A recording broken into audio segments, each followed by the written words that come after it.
Bonjour et bienvenue pour ce 57e numéro de Miasme, le magazine d'information de l'actualité spirituelle, mystérieuse et étrange. Et ce soir, une fois n'est pas coutume, pour m'accompagner pendant toute la soirée, nous avons Lily Rose qui va remplacer notre ami Silvano Trotta qui ne pouvait pas être là cette semaine. Bonjour Lily. Salut Antoine, bonjour à tous. Comment vas-tu? Bon, très bien, super.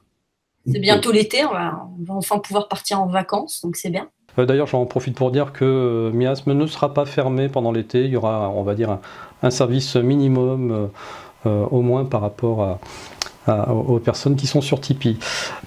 Alors, Lily, ce soir, nous allons recevoir Vincent Lauvergne qui va venir nous parler de son dernier livre sur les égrégores. Magali Denet qui organise à la fin du mois, les 24 et 25 juin, un festival en Bretagne, la cosmogonie des éléments. Et enfin Margret pour aborder ensemble son prochain dîner OVNI où il recevra Alan Duke. Voilà. Alors même si notre ami Silvano Trotta ne pouvait pas être là ce soir avec nous, nous avons quand même enregistré une de ces chroniques ufologiques consacrées à UAT, et puis on le retrouve tout de suite. Allez. Salut Silvano. Salut Antoine. Qu'est-ce qui s'est passé cette semaine sur UAT? Donc cette semaine, c'était une semaine où là aussi j'étais pas beaucoup, mais c'était aussi parce que j'avais beaucoup de travail. Ce qui est bizarre en période d'élection. Hein. D'habitude c'est assez calme au niveau business, mais là non, pas du tout. Hein. Donc j'avais étudié pendant mes lectures les travaux du philosophe français Teilhard de Chardin et du savant russe Vladimir Vernadsky. Tous les deux, quand je les lis, ça semble compléter les travaux d'Émile Pinel, dont je t'ai parlé, travaux d'Émile Pinel qui ont été présentés à la France par à la fameuse Jacqueline Bousquet, dont je t'ai parlé 2 fois. Et c'est paradoxalement Bernard Werber qui résume le mieux dans son encyclopédie du savoir relatif et absolu les découvertes de ce philosophe et de ce savant. En fait, il dit que l'hémisphère gauche de notre cerveau est dévolu à la logique. Ça, tout le monde le sait. C'est le cerveau du chiffre. L'hémisphère droit de notre cerveau est dévolu à l'intuition. C'est le cerveau de la forme. Donc, pour une même information, chaque hémisphère aura une perception différente, pouvant des fois déboucher sur des conclusions absolument contraires. Et il semblerait que la nuit, seulement, l'hémisphère droit, conseiller inconscient par l'astronomie des rêves, donne son avis à l'hémisphère gauche, réalisateur conscient.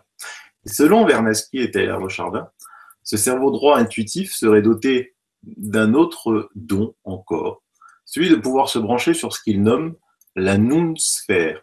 Alors, ça s'écrit N-O-O-S-phère, noosphère. Et cette noosphère pourrait être représentée comme un énorme nuage. Le cloud des idées. Voilà, hein, le cloud de l'information, servant la planète comme l'atmosphère. Hein. Et ce nuage sphérique, immatériel, serait composé de tous les inconscients humains émis par les cerveaux droits. L'ensemble constituerait un énorme ensemble, l'esprit humain global, en quelque sorte. C'est ainsi qu'on croit imaginer ou inventer des choses, alors qu'en fait, c'est tout simplement notre cerveau droit la nuit qui va chercher dans cette noosphère. Et lorsque notre cerveau gauche écoute attentivement notre cerveau droit, l'information passe et débouche sur une idée apte à se concrétiser en acte. Et c'est selon cette hypothèse, un peintre, un musicien, un inventeur ou un romancier ne serait donc que cela, des récepteurs radio capables d'aller avec leur cerveau droit puiser dans l'inconscient collectif, puis de laisser communiquer les 2 hémisphères. Tu vois.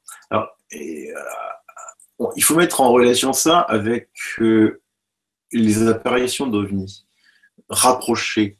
Cela crée chez les personnes qui en voient de près donc une modification de conscience. Et donc il faudrait peut-être chercher dans ce côté-là le rapport entre modification de conscience quand on voit les apparitions des OVNI et cette noosphère. En tout cas, ça résume bien les travaux d'Émile Pinel qui disait que finalement tout est que information. Voilà, j'aime bien cette théorie, j'ai bien aimé lire ces deux auteurs. En tout cas, c'est un fait avéré, c'est que bizarrement, entre guillemets, hein, des idées communes apparaissent à peu près en même temps aux quatre coins de la planète, alors que les auteurs de ces idées ne se connaissent pas forcément les uns les autres, et ça abonderait dans le sens effectivement d'une noosphère où voilà, ça récolte toutes ces données, et puis au bout d'un moment, ça en fait quelque chose qui va vers le sens commun et qui est récupéré après par une personne pour le diffuser. Et bien en fait, je ne sais pas si je t'en avais déjà parlé, du coup je ne sais plus, ça rejoint aussi une publication qui a été faite dans la revue britannique Royal Society, qui ont fait une publication sur les fourmis, tiens-toi bien. Hein, parce qu'en fait, l'humain s'intéresse aux fourmis à peu près, enfin les scientifiques s'intéressent aux fourmis à peu près depuis 30 ans. Bon, nous, on s'intéresse aux fourmis toujours, parce que j'en parlais tout à l'heure par Bernard Werber, qui avait écrit une trilogie sur les fourmis. Et donc, ils ont appris que, par exemple, dans le domaine de l'agriculture, non seulement elles réussissent à cultiver là où nous, humains, nous ne savons pas le faire, mais également à fabriquer toutes sortes de bactéries pour protéger leur culture et leur stockage. Alors que nous, on crée des pesticides pour ça. Il ne faut pas oublier non plus qu'elles ont développé une conscience collective que nous sommes encore très loin de posséder. Et cet article est complètement bluffant sur tout ce qu'on apprend en ce moment sur les fourmis et leur mode de vie, leur cité. Elles ont des nurseries, elles ont des hôpitaux. Enfin, tu vois, c'est complètement hallucinant. Mais donc, en plus, les fourmis, comme elles sont là depuis bien avant l'homme, qu'elles sont présentes absolument sur tout le territoire de la Terre, qu'elles se comptent en milliards de milliards. On pourrait penser que c'est une espèce dominante sur Terre, finalement. Et d'ailleurs, si vous ne connaissez pas la trilogie de Bernard Werber là-dessus, alors c'est pas une trilogie d'études sur l'insecte, hein, c'est une enquête policière qui mêle entre autres les fourmis, et c'est vraiment extrêmement bien fait, on apprend tout un tas de choses, et c'est vrai que ce sont des animaux, des bestioles très, très surprenantes. Et d'ailleurs, je crois que c'est la conclusion un petit peu de sa trilogie, et je vous spoil pas, hein, c'est pas très grave, c'est que c'est l'espèce dominante sur la planète, tout simplement. C'est vrai, c'est vrai. Et l'autre livre aussi que tu as cité, l'Encyclopédie du savoir relatif, est absolu. Alors celui-ci aussi, pareil, si vous ne connaissez pas, il faut absolument le lire. Ça se lit très facilement, c'est des petits chapitres avec des pensées, et honnêtement, un très bon livre de chevet à lire et à relire. Voilà. Un autre point, peut-être. Oui, j'avais déjà présenté quelque chose qui s'appelle le MIMIC. Le MIMIC, c'est en anglais, c'est les abréviations de Morphed Microwave Background Imagery. En fait, c'est des serveurs informatiques d'imagerie qui détectent des radiations et des micro-ondes autour de la planète. Et ça sert la plupart du temps à détecter la formation de cyclones. Et on avait déjà en 2015 et 2016 détecté de mystérieuses sources micro-ondes. On ne savait pas d'où ça venait. Et le 23 avril dernier, là, ce MIMIC a détecté une très large impulsion au-dessus du Pacifique. Et donc, il y a une vidéo sur AUAT qui semble se diriger très près dans la mer du Japon vers la Corée du Nord. Alors, est-ce un hasard avec tout ce qu'on entend en ce moment sur la Corée du Nord? En tout cas, une chose est sûre, c'est qu'il ne s'agit ni d'un dysfonctionnement de l'appareil, ni de quelque chose de connu. Alors, on peut penser à HARP ou à une arme nouvelle secrète ou à autre chose d'inconnu sur Terre. Les images de cette vidéo sont très impressionnantes. Hein, donc là aussi, je découvre des chercheurs de vérité qui sont à l'affût du moindre outil mis à disposition, soit pour observer le Soleil, soit pour observer la navette spatiale, soi-disant, pour observer les étoiles, pour observer le climat. Ils sont vraiment à l'affût et puis ils trouvent des choses vraiment assez impressionnantes, quoi. Et ce faisceau-là qui tombe là au-dessus du Pacifique est complètement bluffant et très impressionnant, quoi. Donc il se passe vraiment des choses sur notre petite Terre qu'on ne sait expliquer, on est très loin de tout savoir. Ok. Une dernière nouvelle ou ça sera bon pour ce soir? Oh ben écoute, Chris Esson nous a encore fait, mon ami Chris Esson nous a encore fait l'honneur de sa dernière réalisation, hein, une vidéo. Moi, je suis complètement stupéfait comment Chris mène ses recherches en faisant des vidéos magnifiques. Et dans celle-là, il nous fait découvrir William M. Tompkins. Et donc, il explique le lien entre nazis, opération Paperclip, opération Hype Jump de l'amiral Byrd, mais aussi pourquoi les missions Apollo ont été arrêtées. Et c'est juste merveilleux. Abonnez-vous à la chaîne YouTube de Chris Esson. C'est toujours des vidéos fantastiques et bluffantes. Ok Sylvano, bon bah écoute, je te remercie d'être venu ce soir. C'est vrai que comme tu n'as pas pu enregistrer hier soir, on a enregistré notre ami Vincent Lauvergne sans toi. Donc comme ça va te faire une soirée courte, hein, pour une fois. Ouais.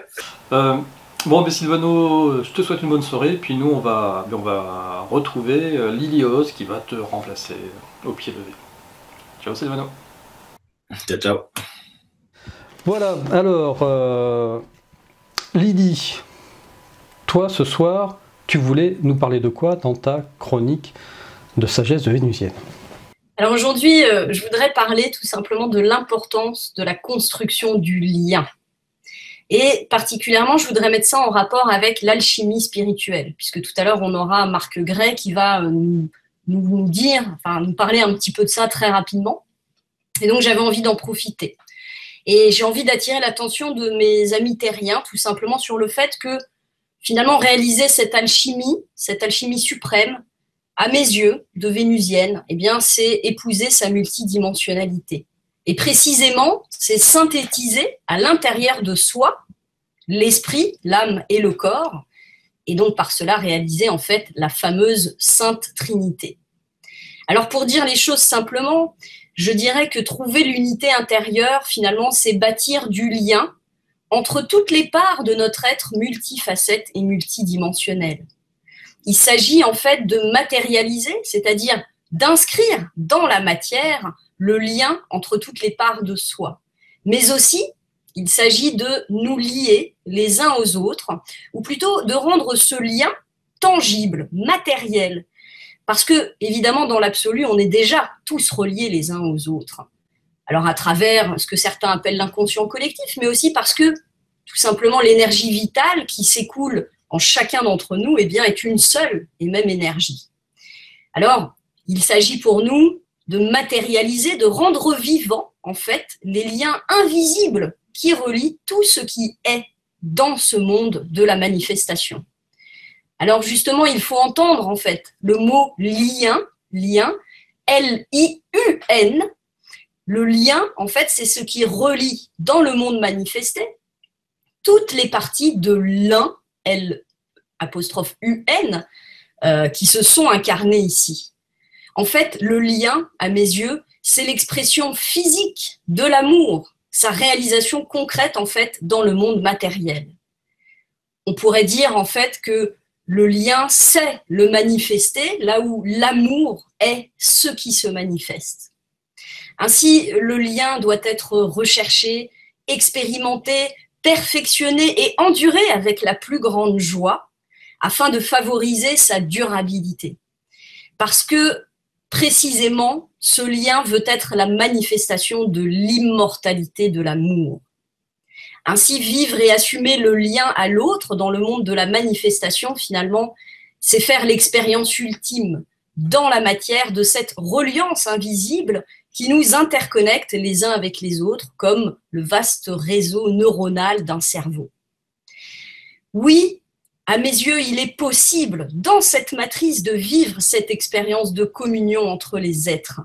La communion, c'est mettre en commun pour s'unir les uns aux autres. C'est d'ailleurs ce qui devrait se passer, en fait, dans la sexualité. La réunion physique de deux corps n'est pas seulement l'expression d'une union évanescente des âmes. Elle en est, en fait, la manifestation. Et si deux êtres qui sont parfaitement alignés s'unissent physiquement, alors alors il s'opère une espèce de mystérieuse alchimie. Cela nous a déjà été enseigné il y a fort longtemps, notamment sous l'ancienne Égypte. À cette époque, la magie sexuelle d'Isis, par exemple, était pratiquée dans les temples. Et puis les alchimistes ensuite ont repris ces enseignements, en évoquant notamment les noces chimiques ou le mariage alchimique dans les couples divins. En Orient aussi, on a vu, à travers notamment l'étude de la Kundalini, ou lorsque on évoque l'union du féminin sacré et du masculin sacré, donc on voit cette relation, à cette alchimie entre ces deux principes. Et puis nos mythologies sont remplies de ces archétypes qui retracent le parcours de cette union alchimique. Il y a par exemple Shiva et Parvati, Isis et Osiris, Jésus, Marie-Madeleine, ou encore Aphrodite et Hermès, Vénus et Mercure, et j'en passe, bien évidemment. Ainsi, humains, j'ai envie de vous dire, vous devez comprendre et embrasser votre multidimensionnalité. Vous devez bâtir en vous-même ce lien entre toutes les parts intérieures. Et une fois cette première alchimie réalisée, il vous est demandé de bâtir ce lien vers l'extérieur. L'amour veut se manifester dans la matière. Et c'est pour ça que les univers ont été créés. Refuser ce lien, c'est refuser au Créateur d'épouser sa propre création. Nous sommes univers, la matérialisation de l'amour divin. Alors ensemble, créons ce lien en nous-mêmes et en rassemblant toutes les facettes et dimensions de nos êtres. Rassemblons en fait tout ce qui est épars en un tout multipolaire, interconnecté, et rendons tangible, vivant ce lien qui unit la diversité du tout. Ensemble, dans la matière, par nos créations, donnons vie à l'amour céleste, incarnons-le dans notre multidimensionnalité. Soyons au service de l'unité tout en respectant la diversité. Ah, l'alchimie de l'amour. J'adore quand tu m'appelles humain. Ça me fait des choses. Bah oui, c'est cette humanité qui doit s'élever aujourd'hui. On ne doit pas renoncer à notre humanité.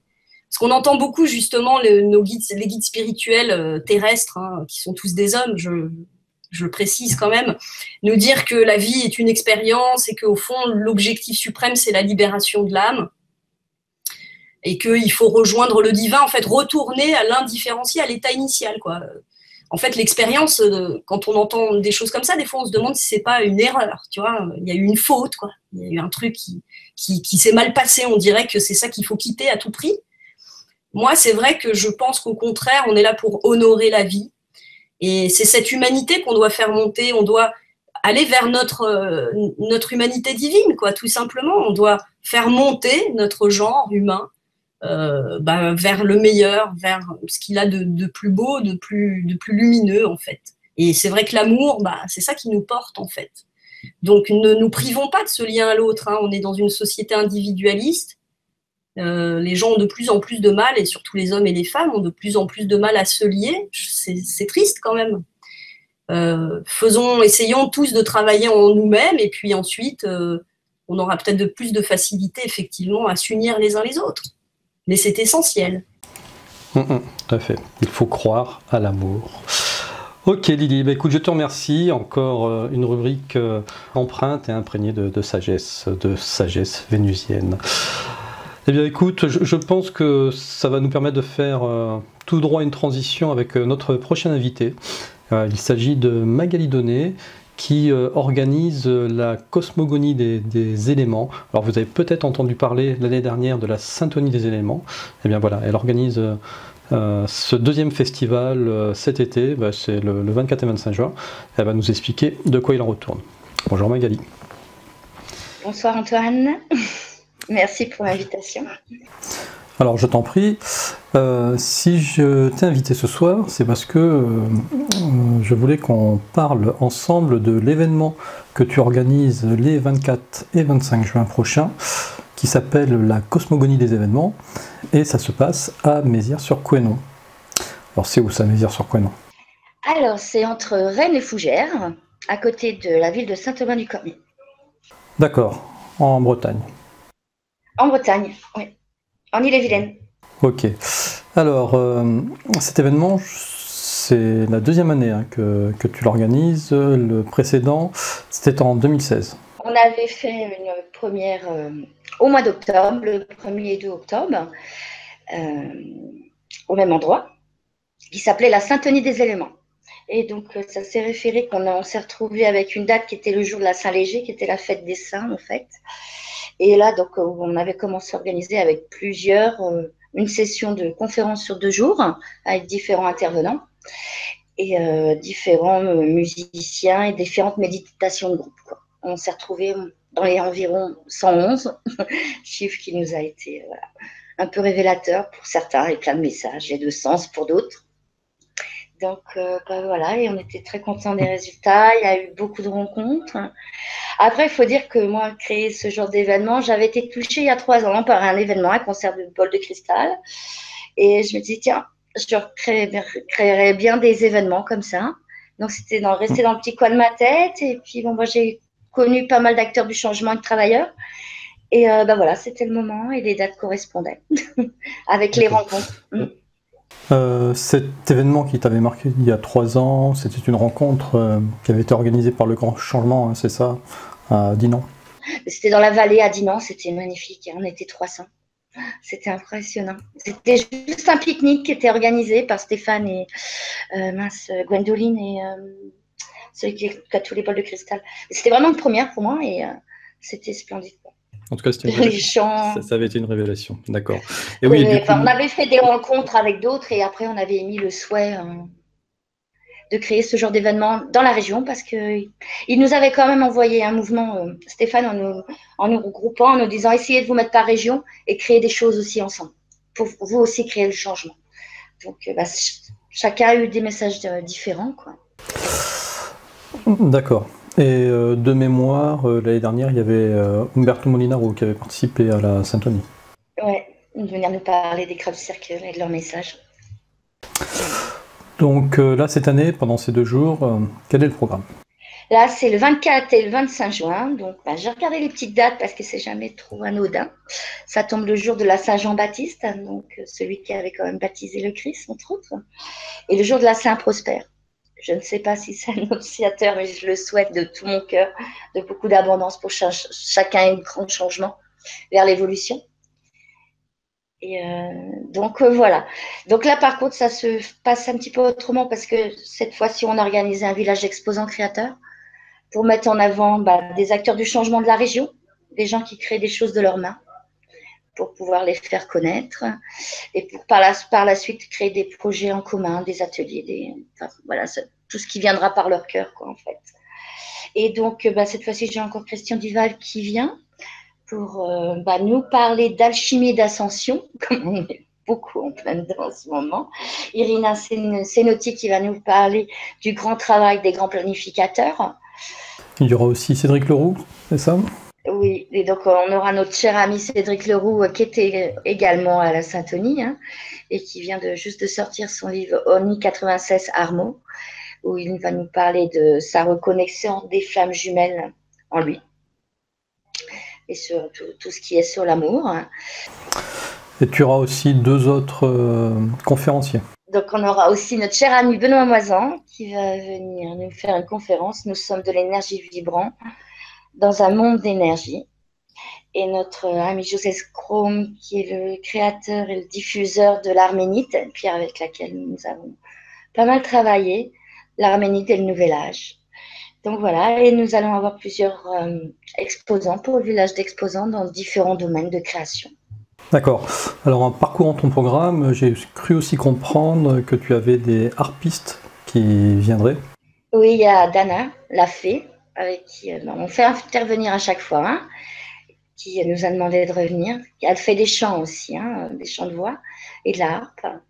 On va voir Kamita ici aussi qui fait de la harpe. Après, c'est vrai qu'ils sont un peu tous amis, ils se connaissent. C'est des réseaux qui se côtoient assez souvent. Et Benoît Moisan qui fait des chants d'âme, qui lui va nous faire un voyage par le chant et la voix. Il utilise différents instruments. Et là, il va inviter ceux qui le veulent à être autour de lui. Voilà. D'accord. Alors concernant le prix de l'entrée, c'est payant, mais c'est pas très excessif, je crois. Alors j'ai fait une entrée parce qu'en fait j'ai fait des flyers dans la région pour faire le lieu est connu, hein, mais pour faire connaître un peu plus l'événement, parce que je n'avais pas trop médiatisé la première fois. Donc, il faut quand même savoir qu'on a des frais pour le site de location, d'autres frais logistiques. Donc, on a demandé, pour tous les participants, un tarif de 8 € pour le week-end. Et puis, ceux qui viendront pour visiter le site, voir les conférences et le village exposant, 5 € pour la journée. Donc, voilà. Oui, mais c'est très, très raisonnable. Alors, Magali, pour conclure, pour toi, si tu devais résumer en quelques mots l'objectif de ce week-end, voilà, quel est-il? Qu'est-ce que tu en attends de ce week-end? Permettre que différents acteurs du changement se rencontrent pour pouvoir créer des projets pour l'avenir. Voilà. Qui seraient sur des projets d'écolieux, de permaculture, de nouvelles énergies. Et puis, je dois le dire quand même, remettre notre pays un peu au travail. Oui, finalement, ce n'est pas qu'un événement organisé autour de la spiritualité, c'est presque un festival du nouveau monde qui reprend tout un tas de choses, dont l'écologie, le travail réfléchi, etc. etc. Après, moi, je suis artiste dans l'âme, je suis artiste de métier, je suis créatrice de mode. J'ai créé pas mal de projets depuis 20 ans. Et j'ai dû partir à l'étranger il y a 20 ans, justement, comme je suis styliste de mode. Et quel dommage qu'il n'y avait plus d'usines et d'artisans pour pouvoir promouvoir nos talents. Ok, en tout cas, voilà, c'est bien d'avoir des initiatives comme ça régionales.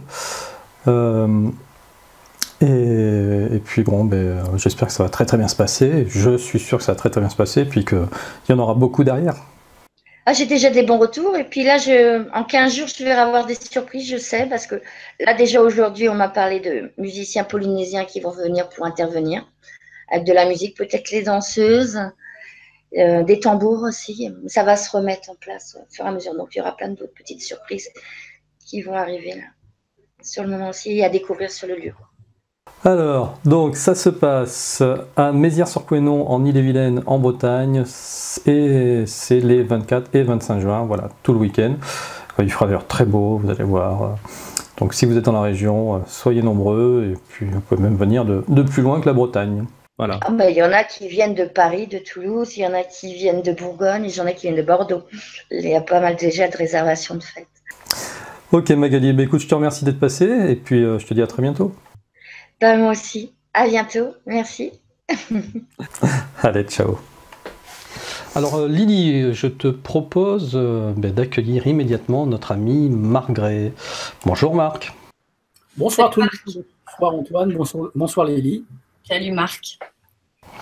Alors Marc, ça y est, un mois s'est écoulé, mais plus vite que la lumière, on ne voit plus le temps passer. Et arrive ton 61e dîner OVNI de Rouen et Xème dîner de l'éveil. Oui, Xème, effectivement, 61e dîner OVNI et dans les...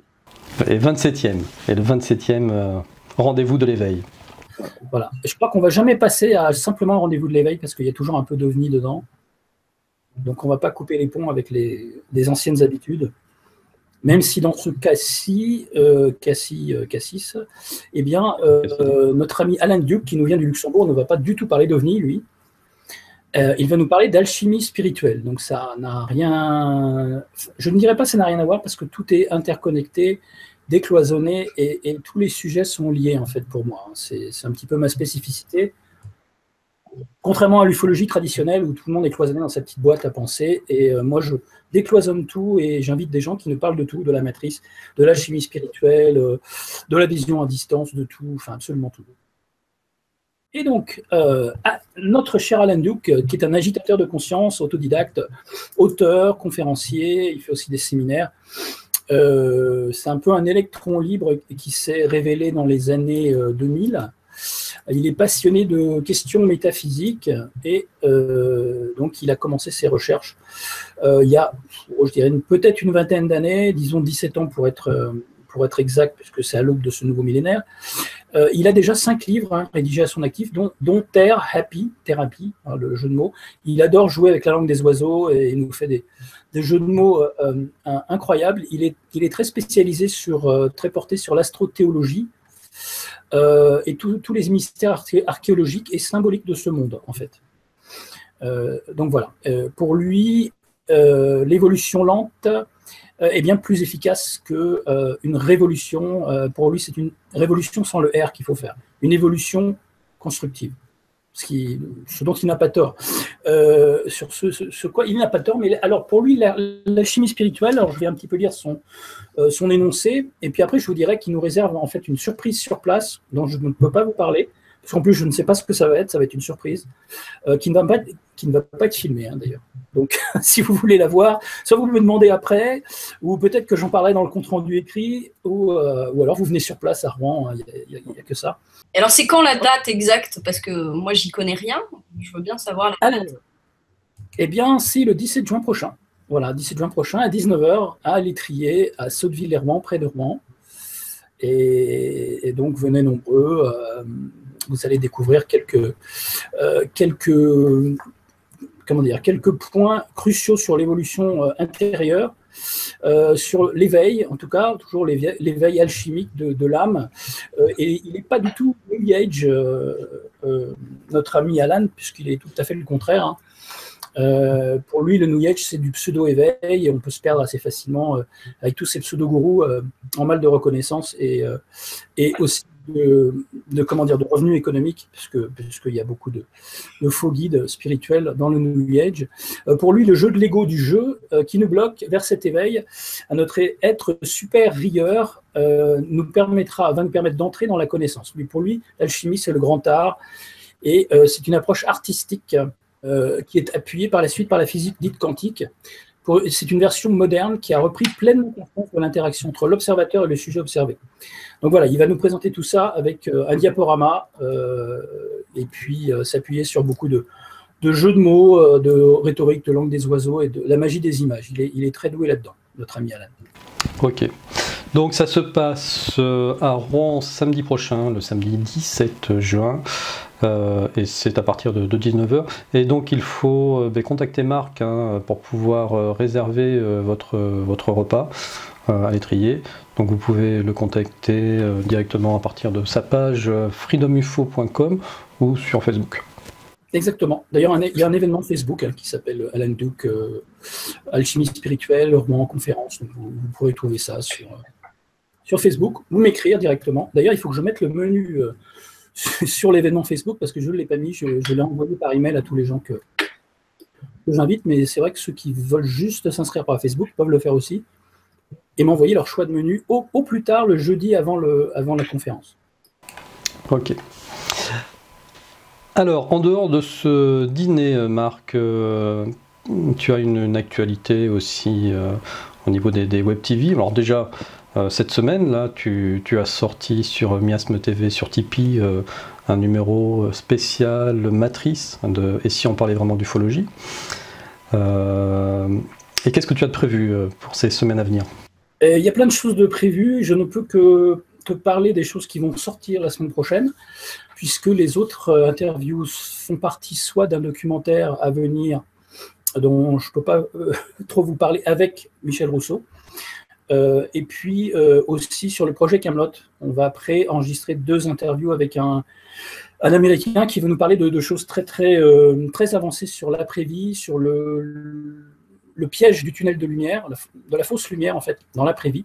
Il a étudié des NDE pendant des années et nous a concocté un site magnifique que je vous donnerai quand je posterai l'interview sur tous les symboles des tours de contrôle de la matrice en fait, entre la Lune, Saturne, le Soleil, et tout ce qui nous retient ici dans la réincarcération perpétuelle, dans la journée de la marmotte, le jour sans fin. Je pense qu'il a des clés, en fait. Donc, on va aussi partager les clés qu'il pourra nous donner pour ne plus se faire piéger dans l'après-vie. D'accord, donc c'est pas la réincarnation perpétuelle, mais la réincarcération perpétuelle.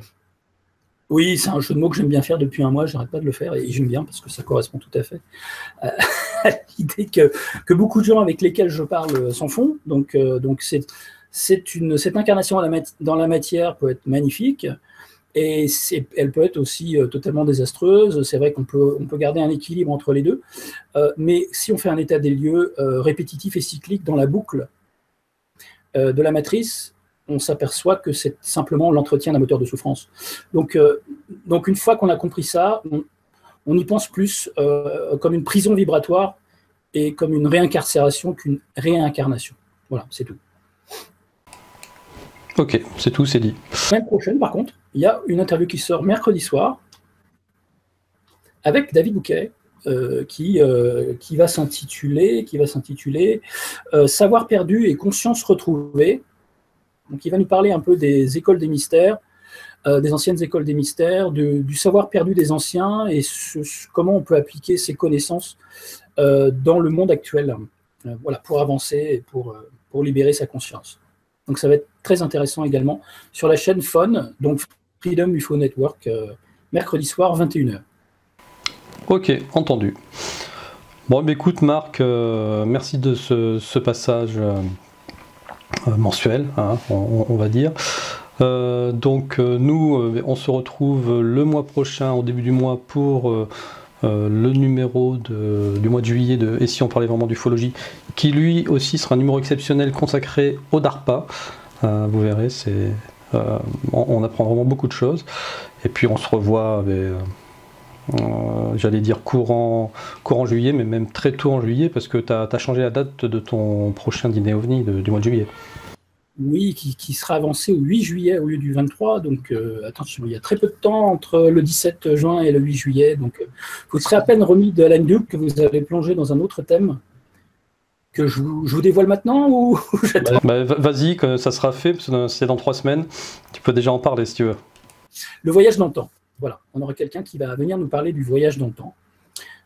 J'avais consacré un dîner là-dessus il y a à peu près 1 an, avec 2 Américains qui avaient fait un film qui s'appelait Packing for Mars, et c'était En route pour Mars, dedans il parlait aussi de téléportation et de voyage dans le temps, mais plutôt avec les technologies.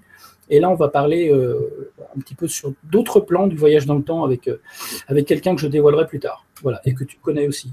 Voilà, et qu'on retrouvera dans un numéro de Et si on parlait vraiment d'ufologie, ça sera celui du mois d'août sur le voyage temporel. Ok.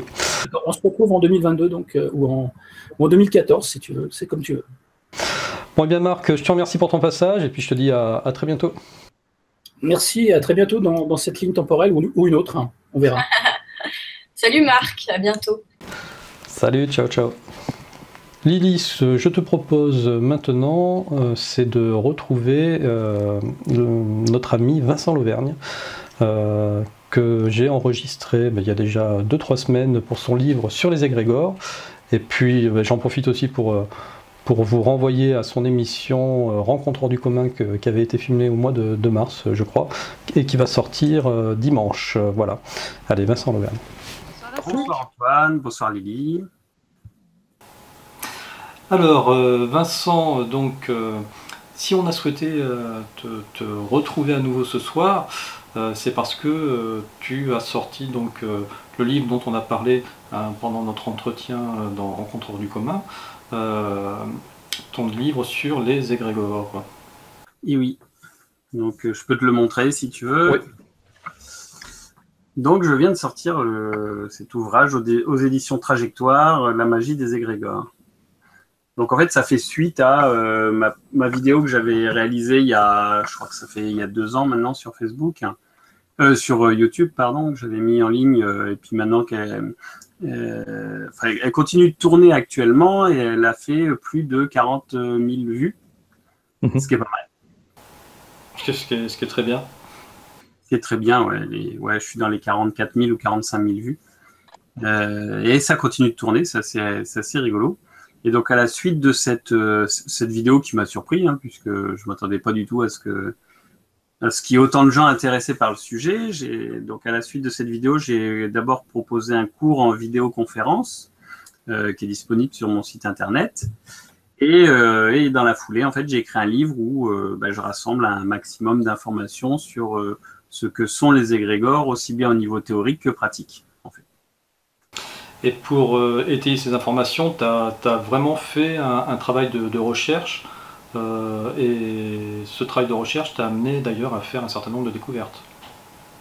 Oui, alors bon, il faut savoir que moi, c'est un sujet qui m'intéresse depuis une vingtaine d'années, un peu plus de 20 ans maintenant. J'ai eu l'occasion de créer un égrégore, mon premier égrégore en fait, quand j'avais créé mon association, l'association GIR, le groupe indépendant de recherche ésotérique. Donc j'avais créé en 98, j'avais créé un égrégore. Et donc c'est un sujet, voilà, j'ai eu l'occasion d'en faire pour Bob là sur BTLV. C'est un sujet que je connais bien, que j'ai pas mal étudié. Et donc, quand j'ai commencé à écrire mon livre, il a fallu en fait que moi, je connaissais bien la pratique de l'égrégore, mais il a fallu que je me renseigne un peu davantage en fait sur un peu toute la théorie, d'où vient, qu'est-ce qu'un égrégore, d'où ça vient, d'où vient ce mot, par exemple. Je me suis informé sur l'étymologie et tout ça. Et donc, j'ai fait comme ce que je fais à chaque fois que j'écris un livre, en fait, que je fais des recherches. J'ai rassemblé tout ce qu'on pouvait trouver en français sur le sujet. Donc, je me suis procuré tous les ouvrages passés, on va dire, qui ont été écrits sur le sujet. J'en ai fait une synthèse. J'en ai jeté pas mal parce qu'on raconte aussi beaucoup, un peu tout et n'importe quoi, pour arriver voilà, à faire une espèce de grosse synthèse de ce que sont les égrégores. Et après, donc, j'ai développé toute la partie pratique en expliquant comment ça fonctionne au niveau magique, comment créer un égrégore pour une infinité de choses, en quelque sorte. Alors, est-ce que c'est dangereux de créer un égrégore ? C'est dangereux, on en crée tous les jours finalement, ou presque tous les jours, on va dire. L'égrégore, en fait, c'est une entité, entre guillemets, qui va se créer à partir d'une énergie collective. À partir du moment où tu vas faire partie, je sais pas, d'un groupe de musique, d'une association, je sais pas moi, des supporters d'une équipe de foot, tu vas tout de suite t'associer à un égrégore. Donc là, on est en pleine période électorale, du coup, il y a eu au moins une dizaine d'égrégores créés, presque un pour chaque parti. Au moins 11, voire plus, puisque là, il y avait 11 candidats, plus, on va dire, l'abstention, par exemple, ça va faire au moins 12 égrégores. Et les égrégores politiques sont très particuliers parce qu'ils sont extrêmement passionnés, en fait. Ils génèrent beaucoup d'émotions. L'égrégore, il va se créer à partir des émotions. L'énergie, elle se concentre, on va dire, en fonction de l'émotion. Dans la politique, il y a beaucoup d'émotions, il y a beaucoup de passion. Et donc, on assiste à tout ce qu'on peut voir depuis le début de cette drôle d'élection, on va dire, qui s'est déroulée de façon complètement incroyable, on va dire, hein. Et ça continue encore maintenant, hein. Quand tu vois actuellement sur les réseaux sociaux des amis qui se déchirent, c'est typique d'un égrégore. Dans un égrégore, tu peux être quelqu'un de très cultivé, très sain, très calme, très zen. À partir du moment où tu vas appartenir à un égrégore, si l'ensemble de l'égrégore est agressif, tu vas être agressif. Donc, du coup, aujourd'hui, tu vois un tas de gens que t'aurais toujours cru être des gens bien, gentils et tout, qui diront pas un mot au-dessus de l'autre. Et voilà, dans la passion, on va dire, ils sont complètement agressifs et tout. Et il faut voir ce qui se passe actuellement sur les réseaux sociaux. C'est énorme quand même. Est-ce qu'on peut considérer qu'il y a des égrégores positifs et des égrégores négatifs, ou est-ce que finalement chaque égrégore a potentiellement les deux facettes ? Disons qu'un égrégore qui sera positif pour toi peut être négatif pour moi. Il faut toujours comprendre en fait que lorsque tu vas rejoindre un égrégore, consciemment ou inconsciemment, puisqu'on en rejoint inconsciemment aussi régulièrement, tu vas donner une partie de ton énergie à cet égrégore. D'accord ? Donc effectivement, il faut être volontaire, entre guillemets, pour accepter de donner ton énergie à. Mmh. Le problème, il vient quand tu vas dépenser de l'énergie de manière inconsciente pour un égrégore avec lequel tu n'as pas forcément de retour ou de bénéfice. Le principe de la politique, c'est exactement ça, hein. J'ai tout un chapitre là-dessus dans mon ouvrage, où la politique, c'est fait pour diviser les gens. Le principe, c'est ça, c'est pendant que les gens se déchirent pour tel ou tel candidat, eh ben, ils vont pas se solidariser, on va dire, pour dire, bah, allez hop, on change tout et on passe à autre chose. Tu vois l'idée? Donc, on va dépenser énormément d'énergie pour finalement élire un président qui, une fois qu'il sera élu, fera la même chose que les autres, puisqu'il faut bien se dire que tout ce qu'on nous balance dans les programmes, dans toutes ces choses-là, c'est la plupart du temps que du vent, quoi. Alors, tiens, je vais poser une question à Lily. Lily, donc toi qui es artiste, qui a fait de la scène, Vincent disait qu'il y avait aussi des égrégores qui étaient créés à travers la musique et le fait je suppose qu'on se projette par rapport à l'artiste. Est-ce que toi, sur scène, tu ressens une espèce comme ça d'égrégore positif ou une espèce d'égrégore qui vient des gens qui sont présents au moment où tu chantes, par exemple? Alors c'est assez particulier parce que en fait moi personnellement quand je suis sur scène je suis pas encore Prince, tu vois, donc j'ai pas encore une espèce de fluidité totale. Je suis très préoccupée par plein de choses, tu vois, quand je suis sur scène en fait, mon texte, chanter juste, ne pas me vautrer, tu vois, plein de choses en fait qui font que bah je suis encore assez parasitée et je suis pas forcément encore en osmose totale avec tu vois dans cette espèce de communion. Maintenant il est vrai que et puis pourquoi je dis ça, parce que le ressenti que tu vas avoir parfois de ta prestation va être complètement faux, quoi. Donc, tu vois, voilà, je pense pas à ce moment-là, en tout cas, vu que c'est une situation de stress, ressentir véritablement cet égrégore, quoi, tu vois. Voilà. Par contre, c'est vrai que par rapport au fait de la politique et des gens qui se déchirent et de la politique qui divise, c'est exactement ça, hein. De toute façon, on est là pour alimenter justement ces égrégores qui ont besoin de survivre grâce à notre énergie. Donc c'est vrai que c'est triste hein, d'observer effectivement que les gens s'accusent les uns les autres tout le temps, de pas agir comme il faut, tu vois, plutôt que de en fait pointer vraiment les vrais responsables, quoi. C'est étonnant. C'est ça. Ben, il faut savoir que l'humain est grégaire à la base, hein, donc d'ailleurs c'est ce qui avait fait penser à Eliphas Lévy que le mot égrégore venait d'une racine latine qui voulait dire justement grégaire. L'humain est un animal de troupeau, voilà.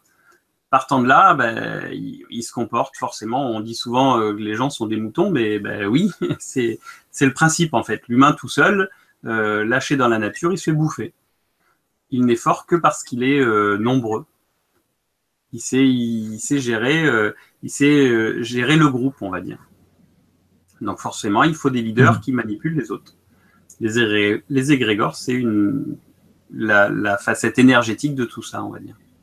Et dans les milieux ésotériques, on parle beaucoup en ce moment d'égrégores négatifs. J'entends parler comme quoi, en ce moment sur la France par exemple, il y aurait plusieurs égrégores négatifs. Et ça se passe, c'était même avant les élections, hein, donc c'est pas forcément lié aux élections. Toi, tu l'interprètes comment? Qu'est-ce que ça veut dire pour toi, ce genre de phrase? Pour moi, ça veut pas dire grand-chose en fait. Bah Parce oui. que justement, un égrégore, comme je le disais tout à l'heure, il peut être négatif pour toi, positif pour un autre, tu vois. Ça n'a pas de sens, mais c'est bien le problème, et c'est ce que j'ai essayé de démontrer dans mon bouquin. C'est déjà, l'idée, c'est de savoir de quoi on parle. Les gens, ils utilisent beaucoup le mot égrégore, d'ailleurs, sans savoir du tout ce que ça veut dire. On l'utilise aujourd'hui à toutes les sauces. J'ai mis en avant le fait que, notamment, le mot même égrégore, tel qu'on l'utilise aujourd'hui, ne signifie pas ce qu'il signifiait à l'origine. À l'origine, en fait, la première trace du mot égrégore qu'on va retrouver, c'est dans le livre d'Enoch au IIe siècle après Jésus-Christ. Et ça désigne en fait une hiérarchie d'anges. Si tu veux, c'est un peu un chef d'équipe, quoi. Voilà, l'égrégore, c'est dans tous les anges qui existent, bah, c'est un chef d'équipe qui a d'autres anges sous lui. Donc ça représente une entité bien spécifique. Aujourd'hui, c'est plus du tout ça. Depuis le 19e siècle, le mot a changé de sens, en fait, et ça désigne donc une énergie collective, voilà. L'énergie collective d'un groupe humain. Donc dire en ce moment en France il y a des égrégores négatifs, ça veut tout dire et rien dire en fait. Il y a des égrégores négatifs comme il y en a des positifs, quoi. Quand la France va mal, ben, forcément ça va générer des énergies négatives. Quand la France va bien, ça va générer des égrégores positifs. Mais on l'a vu aux élections, par exemple, on s'aperçoit que la France, grosso modo, elle est divisée en 4 grands groupes. Donc, rien qu'avec ces 4 grands groupes, ça génère 4 égrégores différents. Donc, même 5 grands groupes, enfin, le 5e, il est arrivé avec un tout petit peu, un faible pourcentage, on va dire, de voix, mais grosso modo, c'est ça. On a 4 gros égrégores différents de gens qui pensent différemment et qui voient la France d'une façon différente. C'est comme ça que je vois. On en a même, enfin, je dirais, moi, j'ai la sensation qu'on en a quand même pas mal, des milliers même. Enfin, je sais pas, tu vois. Attends, Lily, j'ai de l'écho. Merde. Vas-y, reprends ta phrase. Oui, j'ai l'impression qu'il y en a quand même, même des milliers des égrégores, enfin, presque autant que de mauvaises pensées, non? Je sais pas, ou de pensées tout court, même, je veux dire, les chocs, là, les attentats, tu vois, toutes ces choses-là, même les informations, tu vois, en fait, on en prend en permanence. C'est ça. Je sais pas si on peut dire c'est en ce moment ou si, enfin, pour moi, c'est vrai que ça paraît abstrait de même donner un nombre, quoi. Je sais pas. Oui, enfin, là, moi, je parlais au niveau général, si tu veux, au niveau politique. Voilà, il y a 4 grandes visions, mais effectivement, chaque fois qu'un ensemble de personnes vont vivre une émotion ensemble, ça va générer un égrégore. Donc, ouais, il y en a des milliers. Il y en a qui savent jouer avec ça, en fait, pour diviser ou pour rassembler les gens. Qu'est-ce qui t'a amené vraiment à l'origine, tu vois? Je sais pas comment t'as fait je sais pas, est-ce que tu as eu une expérience fondatrice, tu vois, qui t'a amené vers cette sphère, quoi, particulièrement ou... Moi, à la base, je suis un occultiste, on va dire. Donc, je m'intéresse aux 3 sciences sacrées de l'Antiquité qui sont l'astrologie, la magie et l'alchimie. Donc, les égrégores rentrent dans le domaine de la magie. Le truc qui m'a fait m'intéresser aux égrégores, en fait, c'était un livre que j'ai lu dans les années 90 de, comment il s'appelait, Rubinstein. Je ne sais plus comment il s'appelait. Enfin, son nom de famille, c'était Rubinstein. Et son bouquin, c'était, je crois, Un sorcier vous parle, ça s'appelait. Je crois que c'était Jacques Rubinstein. Et en fait, dans son livre, il expliquait, alors c'est un type en fait qui, pendant longtemps, a fait des émissions de radio, il a participé à des émissions de radio, je crois que c'était sur Europe 1 ou France Inter, ou RMC, je ne sais plus, enfin, c'était avec Jacques Pradel, l'animateur, et il avait créé déjà à cette époque-là un égrégore en direct, c'est-à-dire qu'il avait dit aux gens, ben voilà, on va se concentrer sur une vision, une énergie, voilà, on va tous donner un petit peu notre énergie, on va se concentrer sur, on va créer un dieu ou une déesse qui va être comme ci, comme ça, voilà, on lui donne une forme, tout le monde la visualise, et cette déesse, par exemple, elle va avoir la particularité de soigner, par exemple, tous ceux qui feront appel à eux. Et donc, il avait créé ça à l'antenne, et à la suite de l'émission, il y avait eu beaucoup de coups de téléphone des gens, en fait, pour témoigner, pour dire, bah ouais, moi j'avais un problème là et j'ai invoqué cette déesse et j'ai été soigné, quoi. Et ils ont eu comme ça beaucoup de témoignages. Et j'avais trouvé ça vachement sympa. Enfin, l'idée, moi j'aime bien l'expérience à la base, tu vois, j'aime bien expérimenter. Et donc je me suis dit, bah moi aussi je vais essayer de faire pareil. Et donc à l'époque, j'avais mon association, on était une vingtaine, on se réunissait sur La Rochelle, dans une librairie ésotérique. Et dans cette librairie, donc, on se réunissait je crois que c'était tous les 15 jours le jeudi soir. Et un jour, je suis arrivé, je dis, aujourd'hui, on va créer un dieu, quoi. Alors, ils m'ont regardé un peu bizarrement. J'aime bien un peu la provocation, on va dire. Donc, voilà. Et donc, je leur ai expliqué le principe. On a déterminé une forme. Alors, nous aussi, on est parti sur une déesse. On a dit, elle aurait les cheveux comme ça, les yeux comme ça, etc. Et pareil, alors je me disais que le plus simple à expérimenter, c'était toujours la guérison, parce qu'on a tous, à un moment donné, mal à la tête, ou on se tord la cheville, ou voilà, avoir une petite douleur, en fait, c'est quelque chose de presque quotidien pour chacun d'entre nous, quoi. Donc je me suis dit, ça serait plus facile à expérimenter. Donc on est parti là-dessus, et donc on a tous visualisé comme ça cette déesse, et on a décidé qu'elle habiterait dans la librairie ésotérique, en fait, dans laquelle on se réunissait. Comme ça, voilà, ce serait un peu son temple. Et donc, on s'est concentré là-dessus et tout, et on est reparti chez nous. Et donc, ce qui est intéressant dans l'expérience, c'est pas tant les résultats qu'on a eus, parce que on a tous eu des résultats, on va dire, où effectivement, voilà, un jour j'ai eu mal à la tête, crac, j'ai invoqué la déesse et le mal de tête est parti. On a fait, enfin, voilà, on a tous eu ce genre de petits trucs, quoi.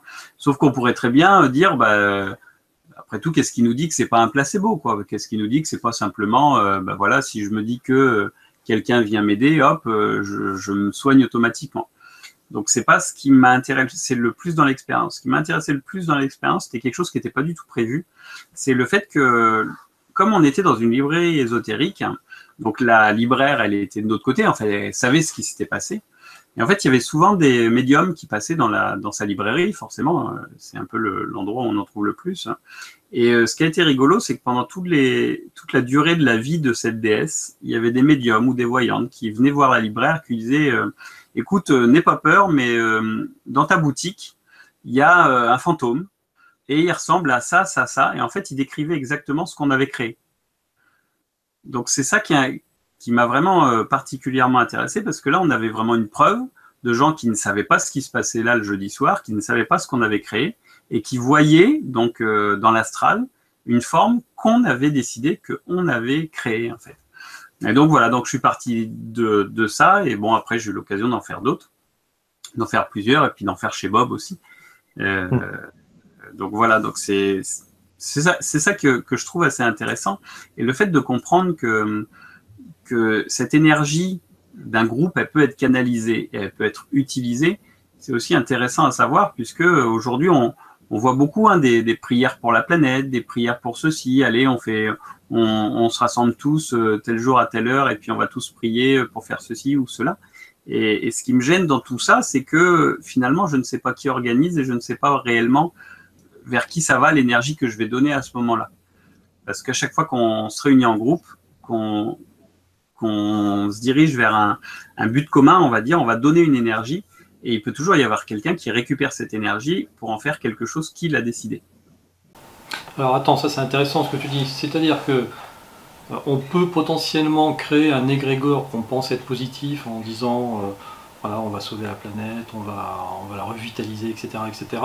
Donc c'est officiel dans le texte, venez à telle heure méditer, prier, et puis ça va créer cet égrégore-là. Et puis en définitive, celui ou celle qui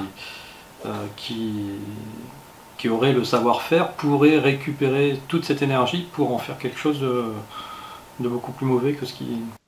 C'est ça. D'accord. C'est le principe aussi des sectes. Hein. La secte tourne dans le même sens. C'est le culte d'une personnalité, on va dire, qui va être le gourou. Et le gourou, s'il est malin et qui sait bien utiliser cette énergie, il va l'utiliser pour son profit. Mais c'est comme ça dans tout. Et le problème, c'est ça, c'est les égrégores se forment inconsciemment dans tous les cas. Chaque fois qu'on rejoint un groupe, voilà, il y a un égrégore qui se fait et qui prend vie et voilà, qui va avoir sa vie propre. Bon, ça, c'est une chose. Et quelqu'un qui sait comment utiliser cette énergie-là, imagine-toi, en fait, tu as l'énergie de dizaines, de centaines de personnes. Tu peux faire des choses qui sont liées qui sont proportionnelles en fait à l'énergie que tu vas récupérer. Oui, bien sûr. Et d'ailleurs, c'est grâce à une de tes émissions où j'avais poussé mon raisonnement sur la réalité des miracles, tu sais, dans les religions. Et du coup, j'avais réussi, en tout cas, c'est une interprétation que j'avais faite, hein, à associer le miracle par la prière, finalement, par la création d'un égrégore. Exactement ça, en fait. Les lieux comme Fatima ou Lourdes, etc., vont générer une énergie qui va être extrêmement intense. Il y a beaucoup d'émotions, puisque souvent les gens ils viennent pour être guéris, tu vois. Donc, plus il va y avoir de l'émotionnel, plus l'énergie va être importante, si tu veux. Et à ce moment-là, à un moment donné, il va y avoir une personne, sur des millions de personnes qui passent, il va y avoir une personne qui va trouver la clé, inconsciemment, hein, la plupart du temps, et qui va se connecter à ce moment-là sur ce réservoir d'énergie qui a été constitué par des milliers ou des millions de personnes. Et à un moment donné, il va y avoir le miracle. Et le miracle, ça peut être une guérison d'un paraplégique, par exemple, ou des choses comme ça, qui ne sont pas explicables par la science, mais qui sont explicables au niveau des énergies. J'ai même eu une photo que j'avais diffusée, je ne sais plus, sur un de mes sites internet, où c'est une photo qui représentait en fait des gens qui étaient en pèlerinage à Fatima. Et en fait, au milieu des gens, tu vois la forme de la Sainte Vierge, en fait. Et tu vois vraiment quelque chose sur la photo qui est dense, donc tu vois vraiment comme si il y avait quelqu'un qui était habillé comme la Sainte Vierge au milieu du groupe, quoi.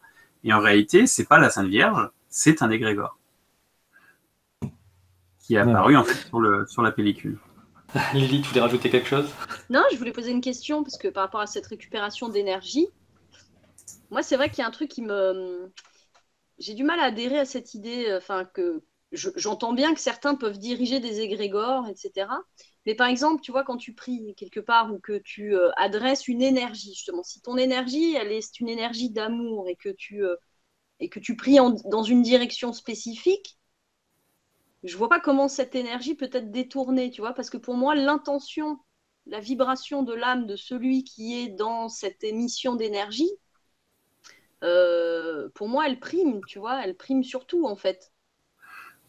Ouais, mais ça va dépendre des codes que tu vas utiliser, en fait.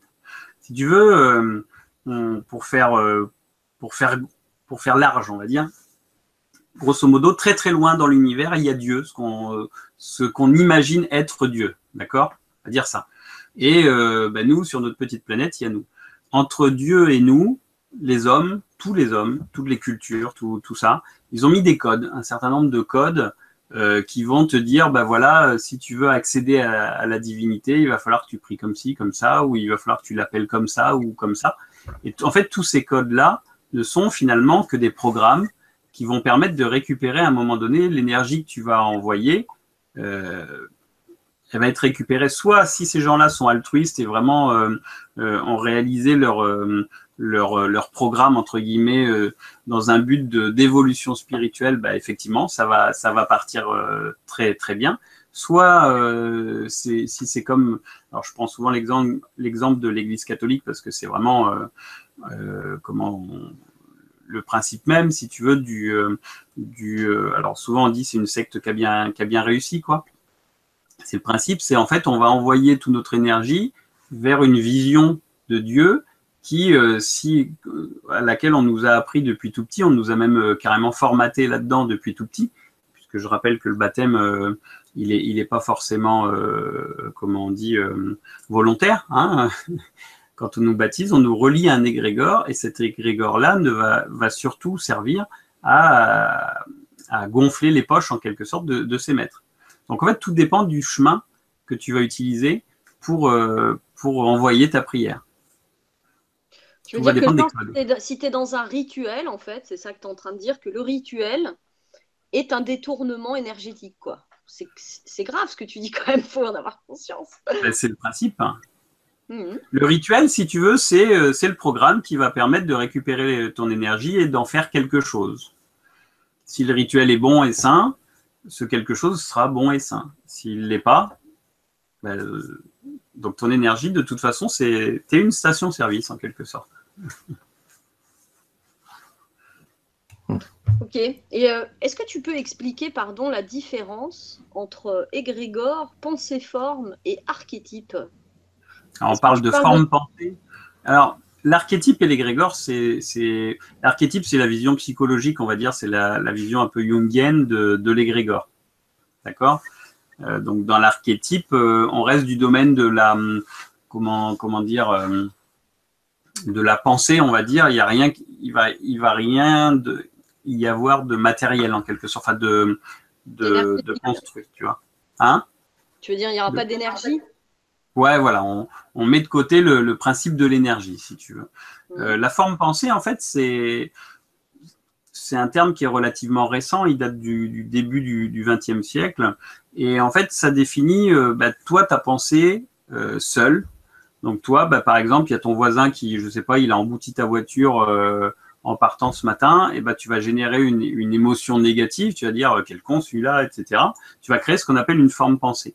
Heureusement pour nous, la plupart de nos formes pensées, elles sont créées, vivent que quelques secondes ou quelques minutes et se détruisent. Un égrégore, en fait, c'est la génération d'un nombre de formes pensées distincts, en fait, d'un groupe, si tu veux, qui va tous émettre la même forme pensée. On va créer un égrégore. Voilà. Donc, on peut aussi en magie, et c'est ce que j'explique dans mon livre, on peut aussi alimenter nos formes pensées pour créer un égrégore. C'est pour ça qu'au début de mon livre, j'explique que pour la facilité en fait de lecture et pour la compréhension de ce qui suit dans le livre, je mets forme pensée et égrégore un petit peu dans le même sac, puisque une forme pensée qui va être alimentée, si tu vas générer la même forme pensée tous les jours pendant 1 mois ou pendant 2 mois ou voilà pendant un laps de temps déterminé, en fait c'est toujours le principe du je mets un verre d'eau dans un vase, voilà. Ton énergie, ta forme pensée, ça va être l'équivalent d'un verre d'eau que tu vas générer, donc que tu vas mettre dans un vase. Si tu mets un verre d'eau dans un vase tous les jours pendant 1 mois, ton vase il va être rempli à la fin. Si tu te réunis avec 30 personnes et que vous fabriquez tous un égrégore, tu auras de la même façon 30 verres d'eau dans ton vase et tu auras atteint le même niveau. Le vase, ça sera toujours l'égrégore, si tu veux. Donc, tu peux réaliser un égrégore avec un groupe de personnes, mais aussi de manière, en utilisant le principe de la magie, si tu veux, de manière personnelle. Ok. Alors, le 31 juillet 2014, vers 22h15, on a assisté à la dissipation en direct d'un égrégore. Est-ce que, tiens, si je partage ça, est-ce que ça te rappelle quelque chose, Vincent? C'était celui qu'on avait créé sur BTLV, ouais. Voilà, c'était Licia. Ouais, ouais. Comme tout à l'heure, tu as évoqué effectivement BTLV. Alors déjà, c'était assez bizarre cette soirée parce que moi j'ai eu du mal à comprendre le fait qu'on arrivait finalement à dissiper comme ça un égrégore. Ça m'a presque fait un petit pincement au cœur à l'époque. Il y en a beaucoup, ah là là, bah attends, et puis j'en ai eu des commentaires après en disant... C'est vrai? Ah ouais, j'en ai eu beaucoup, hein, ouais, j'en ai eu énormément ouais, de gens qui étaient tristes et tout ça, parce que c'est le principe aussi, les gens, ils font souvent preuve d'empathie, on va dire, et donc ils vont s'attacher, et dans notre vision humaine, en fait, de la vie, de la mort, la fin de quelque chose, c'est une fin définitive, finalement. Alors que, encore une fois, en énergétique, rien ne meurt réellement, si tu veux. Pour reprendre mon exemple avec mon vase et mon verre d'eau, l'égrégore, en fait, on va remplir le vase avec chacun nos verres d'eau, mais à la fin, quand on n'en a plus besoin de ce réservoir d'eau, on va le vider. L'eau, elle est toujours là, mais elle retourne en fait dans le flux classique. Si tu vides un vase d'eau dans une rivière, l'eau, elle n'est pas morte. Elle retourne en fait à son origine. Donc c'est pour ça, mais c'est vrai que pour les gens, c'est surtout quand en plus on a créé un dessin, je veux dire, on a vraiment matérialisé en quelque sorte cette énergie, on lui a donné une identité, et donc c'est vrai que c'était difficile pour beaucoup de gens. Ouais. La personne qui avait fait le dessin aussi, c'est souvent l'artiste qui dessine, c'est souvent la personne aussi qui est la plus touchée par cette destruction, si tu veux. Et on ne devrait même pas parler de destruction, parce que c'est tout de suite on se dit, oui, oh là là, on l'a tué et tout ça, mais... Dissipation. Dissipation, voilà, exactement. Mais c'est souvent, ouais, bien sûr. Donc moi, c'est vrai que j'ai l'habitude de ce genre de choses. J'ai fait beaucoup d'égrégores. Donc ça me fait toujours un peu sourire, ouais, les réactions des gens qui sont malheureux, Ouais, mais je suis pas étonné. Et du coup, cet égrégore, tu l'avais ressenti toi pendant l'année, parce que ouais, t'étais venu en début de saison et puis en fin de saison. Ouais, c'est vrai que aussi l'égrégore quand même. Chaque semaine, Bob faisait la petite litanie sur. Et je sais pas si tu te souviens aussi, en fait, c'est l'égrégore. En fait, ce qui s'est passé, c'est que il y avait eu donc j'avais créé, je sais plus le mardi, je crois, quelque chose comme ça, et il devait faire en sorte que l'émission de Bob elle prenne de l'ampleur et tout ça. Et genre le vendredi, on annonce que l'émission, non, finalement, elle va être arrêtée. Donc pour moi, sur le moment, je me suis dit, attends, mais qu'est-ce qui se passe? C'est pas possible. Et, gros choc, tu vois. Tu dis, merde, les gens, ils vont me prendre pour un con, quoi. Quelque chose, tu vois un petit peu l'idée. Et en fait, quand tu observes sur le long terme, tu t'aperçois que qu'est-ce qui s'est passé? Tout simplement, cette rupture qu'il y a eu dans l'émission, elle a permis que Bob, il se développe plus largement, différemment, et de telle façon qu'il n'aurait jamais pu faire sur une antenne de grande écoute comme ça.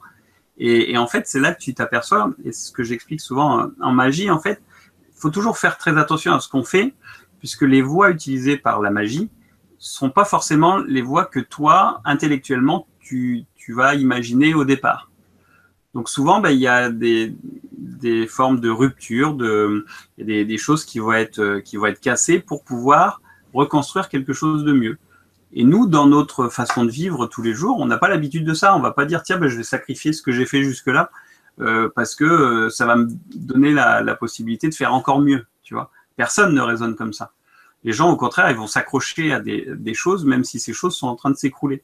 Parce qu'ils se disent, non, mais si je perds ça, je perds tout. Alors que la magie, elle agit sur d'autres plans, en fait. Elle voit des choses sur du plus long terme. Donc, c'est comme ça un peu qu'il faut le prendre. Et c'est vrai que cet égrégore-là, pour le coup, il avait été particulièrement efficace, en fait. Ouais, tout à fait. Bon, donc voilà, c'était ma petite séquence nostalgie.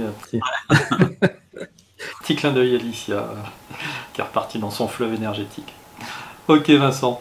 Bon, en tout cas, donc ton livre s'appelle La magie des égrégores. On peut le trouver n'importe où, je suppose, Amazon et compagnie. Ouais, chez Cultura, les Fnac, tout. Ouais, sur ton site aussi. Sur mon site aussi, il sera dédicacé, si on va le chercher sur mon site.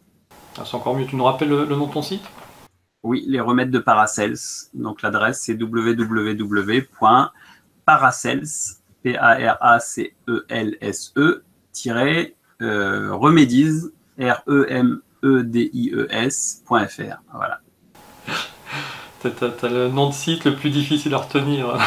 Ouais, non, mais on m'avait dit quand j'avais fait mon site, donc les remèdes de Paracels, c'est pas bien compliqué, mais on m'avait dit, on sait jamais si un jour, tu fais de l'international ou des trucs comme ça, vaut mieux avoir le nom de domaine en anglais. Alors, forcément, ça faisait un peu con, mais marche, écoute. Ok. Et donc, sinon, tu as aussi quelques stages là, bientôt. Oui, je vais emmener des gens, il me reste que 2 places à ce séjour-là. Par contre, je vais emmener des gens dans le Béarn. On va justement apprendre un petit peu à faire des égrégores, à s'entraîner, à ressentir en fait avec nos sens énergétiques en quelque sorte. On va travailler sur pas mal de choses comme ça. On va partir dans le Béarn avec des ânes, des ânes qui vont porter nos petits sacs. Et pendant 5 jours, on sera dans la montagne, loin de tout, entre 900 et 1700 mètres d'altitude. Et donc, on va être loin de la civilisation pour travailler essentiellement au niveau énergétique. Donc, ça va être très, très sympa. Et autrement, après, j'en ai d'autres, il faut aller voir sur mon site. J'en ai d'autres en septembre, en octobre et en novembre encore, des stages, dont un sur les égrégores qui doit être, je crois que c'est en septembre ou en octobre. Ok. Bon, voilà, en tout cas, pour suivre ton actualité, c'est ton site ou même ta page Facebook. Exactement. Ok. Bon, Vincent, on te remercie. Alors, pour ceux qui n'auraient pas suivi, vous pourrez retrouver aussi sur Miasme TV la rencontre hors du commun que nous avons tournée avec Vincent, où là, nous avons abordé de façon plus élargie son univers, comment est-ce qu'il en est venu à faire tout ça. Et puis voilà, ça complétera, je pense, parfaitement cet entretien sur les égrégores. Ok, merci à toi et merci à Lily. Merci à toi, c'était super. Ça donne très envie de découvrir le livre, quoi. Donc, il faut le lire. Oui. Voilà. Ok, allez, merci Vincent, à bientôt. Merci, bye. Bien, Lily, je te propose maintenant d'accueillir notre ami canadien, notre ami Dino. Salut Dino. Salut Dino. Salut, vous allez bien? Salut Dino. Ouais, et toi? Ça va, super. Enfin, il fait beau. Il était temps. Bon alors, de quoi tu vas nous parler ce soir, mon cher Dino? Écoute, moi je suis toujours dans les légendes puisque je m'éclate là-dedans. Ici, il y a tout ce qu'il faut. Et en fait, je vais parler de légendes qui sont un peu bizarres. C'est-à-dire que tu sais pas où les mettre. Est-ce que c'est des entités qui viennent d'autres dimensions? Est-ce que c'est le diable? Est-ce que c'est des extraterrestres? On ne sait pas trop. Donc, je les trouve assez intéressantes. Surtout que c'est souvent les mêmes qui reviennent. Donc, j'en ai pris quelques-unes qui exposaient bien le sujet, mais en fait, la plupart du temps, c'est beaucoup de légendes qui sont liées les unes aux autres. En fait. Ok. Ouais, bah en fait, ce que je voulais expliquer, c'est que la plupart des légendes qui ont attrait peut-être à des extraterrestres ou des êtres qui viennent d'autres dimensions, les trois quarts du temps, c'est expliqué au départ par une histoire avec le diable, ou c'est toujours une histoire avec le diable la plupart du temps. Mais il y a des témoignages qui sont hors religieux et qui corroborent en fait avec ces histoires-là, donc on peut peut-être croire à d'autres phénomènes. Il y a beaucoup de lieux et de roches qui sont imprégnés, soit déjà de manière tellurique de base, c'est des lieux dits à l'énergie liée à la Terre, mais aussi à des phénomènes paranormaux. Et au Québec, il y a beaucoup de roches et des fois c'est des bois carrément, mais là c'est beaucoup les roches et notamment la roche mystérieuse de Trois-Pistoles. Trois-Pistoles, c'est une municipalité au Québec, c'est dans la région du Bas-Saint-Laurent. C'est une grosse roche qu'on peut voir entre des fermes et des champs, en fait. Et elle serait liée à des phénomènes dits paranormaux, et ce, depuis des centaines d'années. En fait, la première histoire qu'on raconte sur cette roche, ce serait un dénommé Rioux, il y a plusieurs centaines d'années, au début de la colonisation française, en fait, qui aurait eu une révélation, en fait. Il a entendu des voix un petit peu...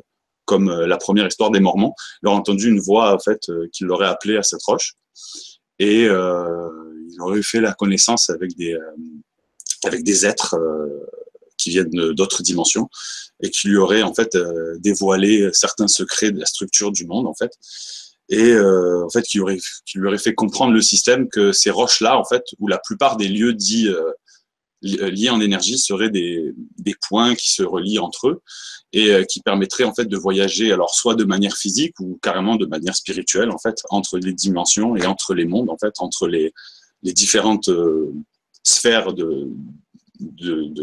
d'énergie. Des espèces de vortex? Ouais, en fait, c'est ça. Et alors là, cet exemple-là, c'est cette personne qui aurait donc voyagé dans les dimensions via la roche. Alors, est-ce que ce serait... Parce que elle n'a pas laissé beaucoup de témoignages, cette personne, c'est plus une légende qui se serait comme perpétuée. Il y a d'autres personnes qui ont vécu ces choses-là. Mais disons que j'ai préféré donner le premier parce que c'est l'exemple type de toutes les histoires qui sont liées avec cette roche après. On serait à quelle époque? 1500, carrément. 1500, donc c'est quand même assez vieux. Fin 1500, mais c'est quand même vieux. Mais tout au long des siècles, en fait, jusqu'à encore il y a une centaine d'années, en fait. Mais ce seraient des initiés qui savent comment parce qu'il y a des paramètres en fait pour déclencher ces énergies. En fait, il faut pas y aller n'importe quand, il faut pas y aller n'importe comment. Il y a toutes sortes de procédés à faire en fait. Et ça permettrait peut-être de voyager. En tout cas, il y a des gens qui auraient voyagé. Ces êtres-là leur auraient donné la richesse, la fortune, la santé, etc. C'est donc une capacité aussi d'améliorer la condition humaine. Alors, je ne sais pas comment, est-ce que c'est à travers ce voyage spirituel que la personne a été révélée, s'est initiée et ensuite s'est améliorée d'elle-même, ou si il y a eu véritablement une action dessus, sur la personne. On ne sait pas trop en tout cas. Mais c'était assez intéressant d'en parler. Il y a une autre roche aussi où il s'est passé des choses assez étranges, c'est la roche du lac Roxton. C'est dans les années 1800. Et en fait, ce lac-là, c'est un grand étang en fait. Il était souvent utilisé par les jeunes de l'époque en fait le soir pour faire des petits bals d'encens à l'huile allumés à l'huile en fait, et puis avec des petits violons, etc. Et il y aurait eu plusieurs cas en fait d'enlèvements avec on ne sait pas comment en fait, des enlèvements en fait assez mystérieux proches de cette roche en fait qui serait au bord du lac, et des gens qui seraient morts foudroyés, ou des gens qui seraient morts de manière inexpliquée en fait, souvent avec des témoignages on voit soit des éclairs, soit des grandes lumières rouges proches de la roche, avec des traces aussi sur la roche. Donc est-ce que la roche ce serait aussi une porte ou quelque chose qui permettrait de voyager? Et là par exemple, l'exemple que j'avais pris, c'est une fille en fait qui aurait été séduite par un bel homme grand, beau, qui l'aurait comme séduite pour l'amener près de cette roche, puis elle aurait comme disparu. Alors, tout ça, c'est aussi ce qu'il faut dire, c'est que c'est des légendes, mais il y a aussi d'autres témoignages qui peuvent dire que peut-être c'est possible. Mais par contre, tu nous confirmes qu'au Canada, ces roches-là, ce sont des roches, on va dire, d'origine naturelle. Ce ne sont pas des mégalithes, des monolithes. Ou alors, si ça l'a été, elles en ont plus l'aspect, disons. C'est une roche quelconque. Disons que c'est des roches qu'on a laissées là. Alors, sûrement parce qu'au départ, les Amérindiens devait soit y faire quelque chose ou au moins la vénérer de quelconque manière, puisque il y en a plein qui ont disparu aussi de ces roches au fil du temps, mais la plupart sont restés. C'est-à-dire, au moins le folklore où les gens autour de cette roche ne se sont pas dit on va l'enlever, ils la laissent. Souvent, ils la laissent. C'est des roches assez grandes. Alors, c'est jamais les mêmes compositions. Je veux dire, c'est pas toujours la même roche. On pourrait dire ah tiens, c'est du granit ou quoi. Non, non. C'est assez différent suivant les lieux. Mais ça, c'est pas grave. L'objet en tant que tel, s'il est relié à une énergie en dessous ou d'ailleurs, c'est juste un réceptacle ou un outil, en fait, tout simplement. Mmh. Voilà. Ça, c'était pour les roches. Je voulais aussi parler des marionnettes du firmament. Alors, ce serait soit une espèce ou un peuple ou une des entités qu'on a du mal que moi j'ai eu du mal à discerner définitivement. Ce seraient des lumières célestes magiques et prophétiques, puisque les chamans et les sorciers québécois, en fait, dès qu'ils apercevaient ces petites entités-là, c'était signe de mauvais présages. C'était clairement signe de malheur et de désagrément, puisqu'en fait, on les connaît comme des entités vengeresses et maléfiques, en fait. Ça ressemblerait en fait à soit des sortes de fées, en fait, ou des petits humanoïdes translucides et transparents, un peu comme des feux follets, sauf que là, leur apparence est plus distincte, puis ils sont toujours en groupe, ils sont jamais seuls. Et ils auraient la capacité en fait d'ensorceler les gens, en fait, de les manipuler via des contacts, comment on dit, par la pensée, en fait. Par la pensée, et en fait, surtout les enfants, donc les personnes vulnérables, les jeunes, les animaux, etc. C'était plus facile pour eux de communiquer, de les, entre guillemets, ensorceler. Et en fait, il y a beaucoup de témoignages là-dessus, surtout dans les rangs et les chants québécois, mais les Inuits, en fait, en parlent depuis des centaines et des centaines d'années, comme une espèce à part entière qui voyagerait, en fait, c'est surtout dans le Nord, en fait, que ça se passe, et qui voyagerait, c'est ça, pour être malveillante. En fait, on les a jamais vus vraiment avoir des comportements bienveillants. Là, on est vraiment dans des légendes similaires à celles du petit peuple, telles que des lutins, des farfadets et compagnie. Ouais, mais je les ai dissociés parce que eux, ils ont quand même une racine qui vient des Amérindiens. Disons que c'est pas les petits lutins et les petits gnomes, comme j'en ai déjà parlé dans les légendes, mais qui viennent du côté blanc et anglo-saxon. En fait, là, c'est vraiment plus les Inuits qui en parlent. Puis c'est corroboré par la population locale et qui, même blanche, voit ça, en fait. C'est pour ça que j'en avais fait la distinction, parce qu'en plus, c'est ça, ils avaient la capacité de tellement, ils étaient attirés aussi, c'est ça qui est bizarre, c'est qu'ils sont attirés par la musique, c'est ça aussi la particularité, et qu'ils cherchaient absolument tous les artistes, tous ceux qui étaient capables de jouer un instrument de musique étaient contactés en premier là-dessus. Et il y a eu des cas où ils ont carrément fait léviter un violoniste, en fait, qui est un clochard violoniste qui faisait de la musique, qui s'était fait, selon lui en tout cas, qui aurait lévité, puis qui aurait trimballé sur plusieurs centaines de mètres, puis qui serait fait jeter dans un lac, en fait, en plein milieu d'un lac. Donc, elles s'amusent, en fait. C'est ça, elles viennent en groupe, elles s'amusent, elles ensorcellent des gens, elles embêtent. C'est vrai que ça ressemble aux farfadets, c'est vrai. Les petits êtres, le petit peuple. Je voulais aussi parler des âmes marines, des Lenni-Lenaps. Oula, des Lenni-Lenaps. Alors, Lenni-Lenaps, en fait, c'est un peuple qui aurait prétendument existé. En fait, c'est les premiers explorateurs français qui les ont décrits. C'est Cartier et ses hommes, en fait. Les Lenni-Lenaps, c'était une tribu qui vivait à Tadoussac. Tadoussac, c'est une région de la côte de Québec. D'ailleurs, juste pour l'anecdote, Tadoussac, ça veut dire mamelon en amérindien. Parce que c'est sûrement la forme de la côte qui avait cet aspect-là, je ne sais pas. En tout cas. Et les chamans, en fait, qui avaient la capacité, en fait, les chamans de ce peuple, en fait, avaient la capacité, d'après les autres peuples amérindiens qui les ont décrits, avaient la capacité de communiquer avec les dieux et de prédire l'avenir, en fait. Et ils avaient une connaissance sur la constellation et sur la capacité de guérison, etc., qui était extrêmement avancée par rapport aux autres populations autour. Et on les apparente aux Atlantes, parce qu'ils disent que leurs ancêtres viennent d'une île à l'est, Grande Île à l'Est, etc., etc. Et en fait, ces Lenni Lenapes là, à la vue des Blancs, en fait, quand Cartier est arrivé dans leur région, ils ont tout de suite fait le lien avec une prophétie qui existait depuis des centaines d'années, qui disait que l'homme blanc allait arriver et que la fille du chef des Lenni Lenapes devait se marier en fait avec l'homme blanc. Et ça correspondrait à la destruction et la fin en fait de leur peuple. Mais ils en ont pas prêté cas en fait.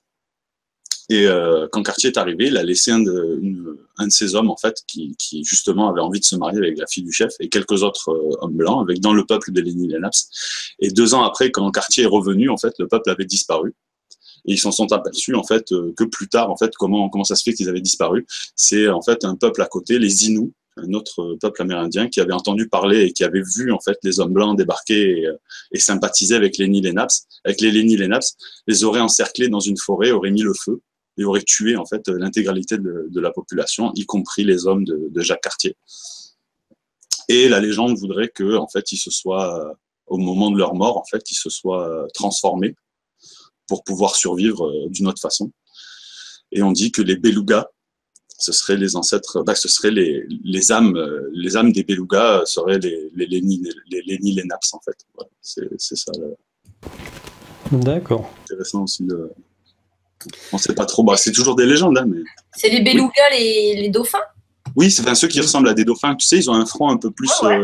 ils sont plus clairs, c'est ça. Les belugas de l'Amérique du Nord, enfin de l'Atlantique Nord, ce serait la légende dirait que ce serait les Lenni Lenapes. Voilà, alors d'ailleurs, tiens, je voulais te poser une question, Lily. Par rapport à toutes ces légendes où il y a beaucoup de témoignages, on va dire à peu près jusqu'à... le début de l'ère moderne où on commence à avoir des enregistrements, tu vois, des moyens de photographier, de filmer, etc. Et où au final, à partir de ce moment-là, tous ces témoignages disparaissent. Il y en a plus. C'est comme si le fait qu'on soit dans la capacité de pouvoir effectivement matérialiser les phénomènes, comme les disparitions à côté des pierres que définissait Dino, et bien du coup soit ça empêche le phénomène, soit ça pourrait aussi démontrer que le phénomène était juste un phénomène mythologique. Qu'est-ce que tu en penses ? Alors, moi, je pense d'abord qu'on est en présence souvent avec des archétypes, c'est-à-dire qu'effectivement, là, on nous présente un certain nombre de personnages, chaque culture va s'approprier cet archétype et va trouver ses formes ou ses mots pour décrire finalement peut-être des êtres ou des perceptions qu'on va retrouver quand même un peu partout dans le monde. Hein, tu faisais le pont avec la culture celte, par exemple, et ce petit peuple aussi qui est très présent, ou dans la culture scandinave, donc on voit bien qu'il y a quand même quelque chose qui traverse quand même. Hein. Alors, c'est très compliqué de dire finalement qu'est-ce qui fait que ces archétypes émergent. Si on se réfère, on va dire, aux trans, à ceux qui font des trans, aux chamans, à tous ceux qui explorent le monde invisible, on voit bien qu'ils vont quand même revenir souvent à ces mêmes archétypes. Alors, est-ce que ça veut dire que ces archétypes existent ? C'est une bonne question. Moi, je pense que nous baignons d'abord dans l'inconscient collectif et puis on est dans un monde où au fond c'est nous qui projetons des formes. Hein. C'est-à-dire que c'est le monde tel qu'il est dans sa réalité, encore une fois, est inintelligible, on ne peut pas l'aborder. Donc admettons qu'on ait des guides, ce à quoi je crois moi, mais ça n'engage que moi. Ces guides-là vont nous parler à travers des images, à travers des symboles, et il faut qu'ils soient appréhendables. Et je trouve intéressant la réflexion de Dino sur, est-ce qu'on est sur finalement des entités magiques ou sur des extraterrestres ? C'est un peu la même question qu'on pose aujourd'hui avec les fameux anges, avec les fameux demi-dieux de toutes les anciennes mythologies. Donc, est-ce que ça s'appuie sur une observation du réel ou est-ce que c'est, ou en tout cas, quel est ce réel qui est observé, à quelle couche il est, tu vois ? Est-ce que c'est pas des entités qui vivent sur d'autres plans que certains, dans certaines conditions, peuvent percevoir ? Ça ne veut pas dire qu'ils sont, pour le coup, par contre, photographiables, parce que à moins que je ne sais pas, hein, je ne suis pas au courant de tout, mais je n'ai pas la sensation qu'on ait pris en photo, justement, ces entités, pour le moment. Non, tu peux ne pas prendre en photo l'entité, mais prendre la résultante que l'entité a sur son environnement, par exemple. C'est-à-dire que là, la disparition, même si tu ne filmes pas le vortex, tu pourrais filmer tu vois, l'acte de disparition.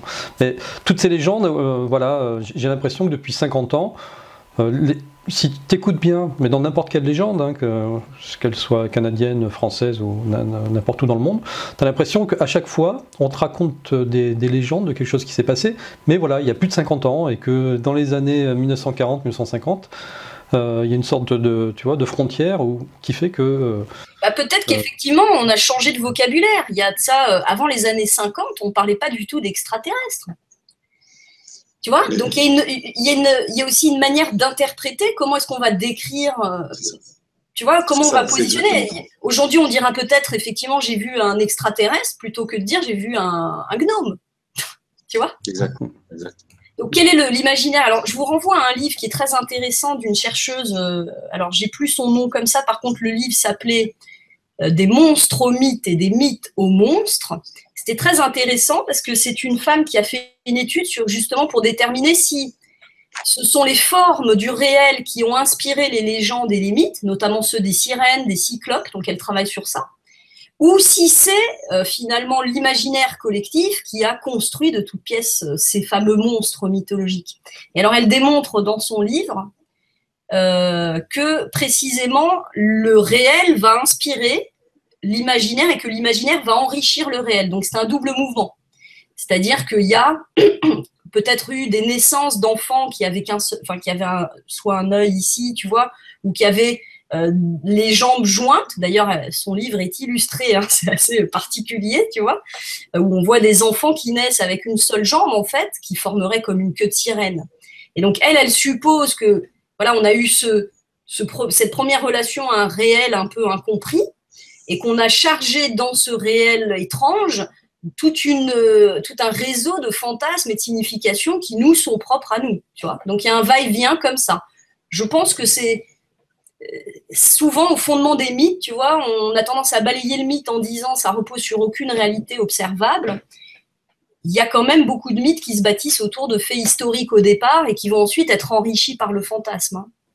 C'est le propre. Mais même, pour rebondir aussi sur ce que disait Antoine, le simple fait que les gens, en fait, tu expliquais pourquoi à partir des années 50 jusqu'à maintenant, il y a de moins en moins de témoignages là-dessus. C'est parce que c'est là, comme tu dis, le vocabulaire, c'est un peu aussi ce que tu disais Lily, le vocabulaire et la façon d'interpréter ce qui se passe a changé on a changé de paradigme là-dessus.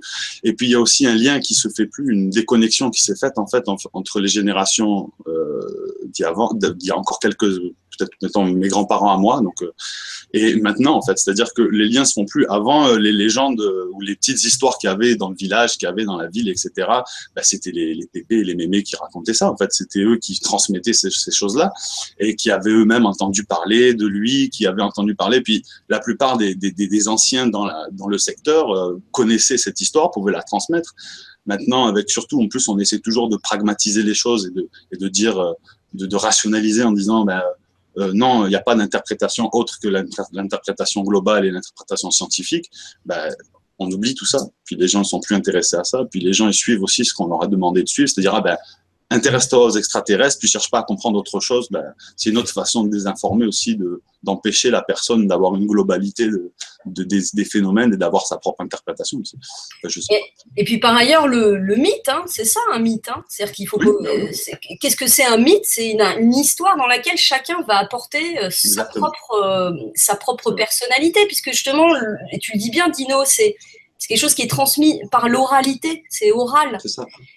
Et donc, peut-être tout simplement qu'il y a aussi des temps pour partager ces mythes, pour les transmettre, comme tu dis. Il y a peut-être des effets de mode, tout simplement. Donc, il y a des histoires qu'on va moins raconter du fait, effectivement, que d'autres mythes vont s'imposer dans la société. Puis, n'oublions pas que les années 50, c'est l'arrivée des médias, du mass média. Et le mass média a considérablement transformé, justement, puisque le rapport qu'on a à ces histoires et à ces mythologies, puisque ce sont des machines à fabriquer des mythes, les médias, tu vois. Et donc aujourd'hui, on a des mythes modernes, on a Lady Gaga, on a Marilyn Monroe, on a JFK, et puis on a Obama, tu vois. Et c'est ça les nouveaux mythes d'aujourd'hui. Et même, je vais aller plus loin, Microsoft, Apple, tout ça, c'est des mythes aujourd'hui qui sont co-construits par notre société. Et c'est vrai. Ce mythe, il a une fonction, hein, il occupe une fonction sociale. on participe pas à ces récits collectifs pour rien, tu vois. Donc, si on a besoin de raconter plus l'histoire aujourd'hui d'Obama ou d'Oussama Ben Laden, hein, que celle finalement des elfes ou des fées, etc., bah, c'est tout simplement lié au fait aussi que, comme l'a très bien dit Dino, on est dans un monde très rationaliste et que il y a ce désenchantement du monde qui a tourné l'attention vers des choses beaucoup plus matérielles et voilà. Ouais, tout à fait. Alors le livre auquel tu faisais référence tout à l'heure est de Marie-Joseph Wolf-Keno. C'est ça, magnifique livre de chercheur, un vrai livre de chercheur, mais très intéressant, vraiment. J'avais une dernière petite histoire, en fait, celle que j'avais gardée à la fin, parce que c'était la plus probante, en fait, c'était en nombre de témoignages, en fait, et au nombre de fois que c'est arrivé sur une longue période de temps, en fait. C'est les bûcherons du nord du Québec, en fait. Donc, ce qu'il faut comprendre, surtout à l'époque, c'est-à-dire il y a 200, 300 ans, une sacrée expédition. Les bûcherons partaient plusieurs mois dans le nord, sans voir leur famille, sans voir leurs amis, etc. Et en fait, il y a une légende qui est partie de ça du jour de l'an. Ça s'appelle la chasse-galerie. En fait, ils auraient trouvé des moyens d'arriver dans leur famille le soir du jour de l'an, en fait, alors qu'on les attendait pas du tout, ça faisait plusieurs semaines qu'ils étaient partis déjà. Puis souvent, en plus, au Québec, à l'époque du jour de l'an, il y a de grandes tempêtes. Puis on fait pas le voyage en charrette de plusieurs dizaines d'heures de charrette dans le grand froid, ça se fait pas. Donc c'était un peu des histoires paranormales, un peu inexpliquées. Comment ça se fait que ces gens-là sont arrivés à ces époques-là de l'année? Et en fait, ils auraient fait la rencontre d'un peuple qui habiterait dans le nord du Québec, à l'époque en tout cas, et sur plusieurs centaines d'années, et qui les aurait permis de faire des voyages en fait. Et des voyages, d'après ce qu'on se comprend, avec un moyen de transport un peu tapis volant ou quelque chose comme ça, une chasse-galerie en fait, ce serait avec le matériel des bûcherons en fait, qu'ils auraient pu permettre d'arriver jusqu'à chez eux. Et en fait, ils faisaient ça en groupe, ils voyageaient en groupe. Puis ce que je trouvais intéressant, c'est qu'il y avait comme un guide, s'ils choisissaient une des personnes qui voulaient voyager, en fait, comme le guide, et c'était comme le moteur du véhicule, en fait, ça se passait par la pensée.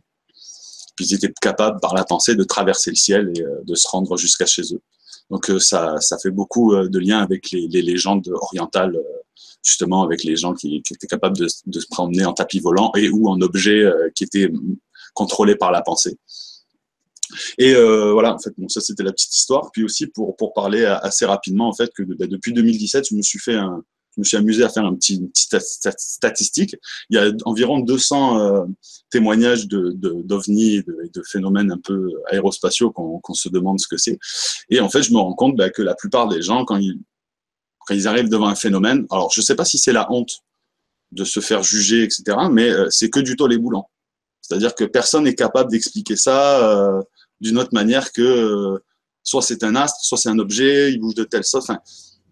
Et ça rejoint un peu ce qu'on disait, le phénomène de tout rationaliser, de tout rendre froid et plat, en fait, et polissé, et comme une règle, en fait. Et puis, je me rends compte que même au Québec, en fait, ça continue. Je veux dire, les gens ne sont pas capables d'observer le ciel autrement qu'en se disant « c'est peut-être un ovni, c'est sûr que c'est un ovni, c'est sûr que c'est… » Alors que ça pourrait être des centaines et des centaines de choses, vu qu'on ne comprend pas, même les astronomes ne comprennent même pas ce qu'on voit dans le ciel. Donc, enfin voilà, c'est ça.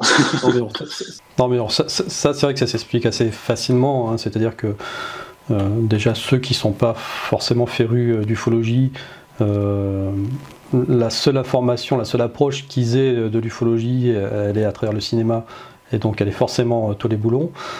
Et puis même ceux qui sont férus d'ufologie, tu sais, il y a les clans tollé boulon et il y a les clans… ça me fait toujours rigoler, moi, ça. Bon. Donc, même à ce niveau-là, l'interprétation est difficile. Et puis de toute manière, c'est un instinct, je pense, de conservation humain. C'est de tout rationaliser dès que tu tombes nez à nez avec quelque chose d'inexplicable pour pas sombrer dans la démence. Moi, tu vois, mon instinct, c'est de jamais rationaliser et toujours croire à ce que… Enfin, pas croire, mais toujours partir de mon ressenti en premier, avant ma tête. Parce que ma tête, c'est juste une espèce de tranche de pain de mie tout mou, là, c'est dégueulasse. Non, ça se passe ailleurs, ça se passe ailleurs, en fait. C'est lui qu'il faut faire confiance en premier, je pense. Mais là, tu dis ça parce que tu mentalises ça, mais le jour, je pense, où tu n'es pas préparé, parce que tu n'es jamais préparé à faire n'importe quelle rencontre, hein, qu'elle soit ufologique, qu'elle soit d'ordre avec des esprits ou avec... ou n'importe quoi, même dans le monde concret, hein, des fois. Hein, simplement des événements très choquants ou des choses très, très difficiles à vivre aussi. Hein. Voilà, je pense que ce sont vraiment des réflexes et pour pas avoir ce premier réflexe-là de rationaliser, il faut vraiment avoir travaillé beaucoup dessus.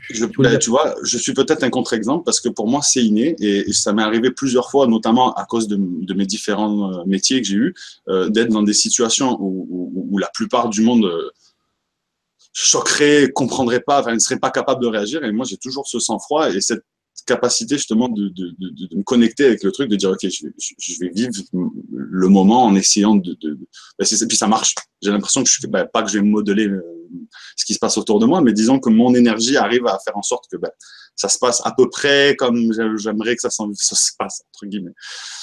C'est parce que tu es un artiste. Les artistes sont connectés, tu sais. Peut-être. Mais c'est pas conscient, je veux dire, je suis pas en train d'y réfléchir quand ça se passe, je me rends compte que ça vient tout seul, genre par exemple, des accidents, bon, alors c'est autre chose, hein, mais des accidents de la route assez violents et où toi, tu es là, tu dois intervenir et tout, j'ai toujours été prompt, puis j'ai jamais paniqué, puis j'ai jamais eu de problème après, puis tout se passait bien, puis j'étais pas froid, je suis pas une personne froide, hein, je suis pas quelqu'un de... Mais pourtant, face à des événements comme, parce que j'ai aussi vécu des événements peut-être un peu comme tout le monde maintenant, hein, des événements qu'on pourrait dire inexpliqués, etc. Ah, allez, on a 5 minutes encore, Dino. Ah, là, il faut que t'es obligé d'illustrer, là, je suis désolé. Mais moi, c'est surtout quand j'étais jeune, en fait, parce que là, maintenant, j'ai des enfants, puis je me suis un peu fermé parce que c'est un choix de vie. Hein, moi, je vois ça un peu comme un livre. Ma pensée, c'est un livre que je peux ouvrir ou pas, puis c'est connecté ou pas avec les autres. Et donc, depuis que j'ai des enfants, je me concentre à être ouvert par rapport à mes enfants, mais pas à ce qui se passe autour de moi, au moins, disons. Mais ouais, j'ai été capable, jeune, d'avoir des transcommunications avec des entités que je ne sais pas ce que c'est. Alors, est-ce qu'on peut dire que c'est des fantômes? Est-ce qu'on peut dire que c'est autre chose? Je ne sais pas du tout. Mais je ne suis pas fier d'ailleurs parce que je ne l'ai pas forcément fait de la manière dont il fallait le faire. C'est-à-dire, j'ai compris plus tard qu'il y avait des choses qu'il ne fallait pas faire. Tu faisais des jeux à la con, style Ouija, style... Au tout début, oui, mais ça n'a pas duré longtemps. Ça a été lié à un événement parce qu'en fait... je suis tombé dans les pommes et j'ai été comme très relié en fait à l'école, en plein lycée. En fait, je suis tombé dans les pommes puis j'ai été connecté tout de suite à une entité qu'il y avait dans l'école. Je pense que c'était un prêtre, mais on a pensé que c'était un prêtre parce que j'avais une personne qui était médium, mais pas une personne qui pratiquait la médiumnité, mais qui était médium, qui était une amie à moi. Et qui m'a aidé à traverser un peu ces passages-là. Donc, on a joué avec le feu, c'est-à-dire en essayant de... C'est-à-dire, tu sais pas ce que tu fais, quoi. T'es ado, tu veux essayer de communiquer avec, tu veux essayer de faire ci, faire ça, faire l'autre. On a réussi à s'en débarrasser, entre guillemets. Puis, après, j'ai essayé de plus me connecter avec ce qu'il y avait autour de moi. Puis, ça m'est arrivé plusieurs fois de rentrer en contact, tout simplement, avec des entités. Alors, j'ai jamais voulu... à aller plus loin que rentrer en contact, me rendre compte qu'elles sont là, éventuellement les écouter si elles ont des trucs à dire ou pas. Mais oui, je suis lié à ça. Mais puis j'ai l'impression que tous ceux qui sont autour de moi, de près ou de loin, ils sont toujours liés à ça. Ils ont toujours une énergie particulière, ils ont toujours une compréhension qui n'est pas celle des autres, en fait. Je ne sais pas comment expliquer ça, en fait. C'est un peu personnel, mais en même temps... C'est la loi de l'attraction. Ouais. C'est normal, je veux dire, tu attires les gens qui vivent comme toi, donc... Ouais. Voilà, en fait, on construit notre réalité. Exact. Donc, autant choisir celle qui nous correspond, tu vois, tant qu'à faire. Après, je suis quelqu'un qui choisit pas vraiment. Moi, j'aime bien... Je suis pas passif, hein, mais j'aime bien me laisser porter par les énergies, les choses qui sont autour de moi, les émotions, les sensations. Et quand je dis choisis, je parle pas de ton... Je parle de la personne, tu vois, c'est la fréquence qui... je suis d'accord. Dans ce sens-là, oui, bien sûr. Voilà, les synchronicités, quoi, tu vois, c'est logique. Bien sûr. Enfin, pour moi, c'est une évidence. Après, je comprends bien qu'il y ait plein de gens qui ne croient pas comme nous. Hein. Là. Puis en fait, c'est par l'expérimentation personnelle qu'on se forge nos idées sur les sujets. Hein. En tant que tu n'as jamais expérimenté, quoi, tu peux juste te donner un avis sur ah ouais. Puis de toute façon, le jour, comme il disait Antoine, le jour où ça arrive, tu n'es jamais prêt en fait. Jamais prêt. Bon, après, il y en a qui sont plus aptes à encaisser que d'autres, mais après, voilà. Ok, tu vois, c'était intéressant d'aller jusqu'au bout de ce témoignage. Ok Dino, eh ben, écoute, je te remercie. Moi aussi, passez une bonne fin de soirée. Ciao Dino, à bientôt. Bye, et puis on se voit bientôt. On se voit bientôt. Salut. Ciao. Bon, bien Lily, encore une soirée bien remplie avec plein d'invités, plein de choses intéressantes et plein d'échanges et le témoignage émouvant de notre ami Dino. Ouais, c'était cool. Merci beaucoup encore pour cette belle soirée, Antoine. Et à bientôt. À la semaine prochaine. Allez, je vous remercie d'être resté fidèle jusqu'au bout et je vous dis passez une très très bonne semaine. Ciao.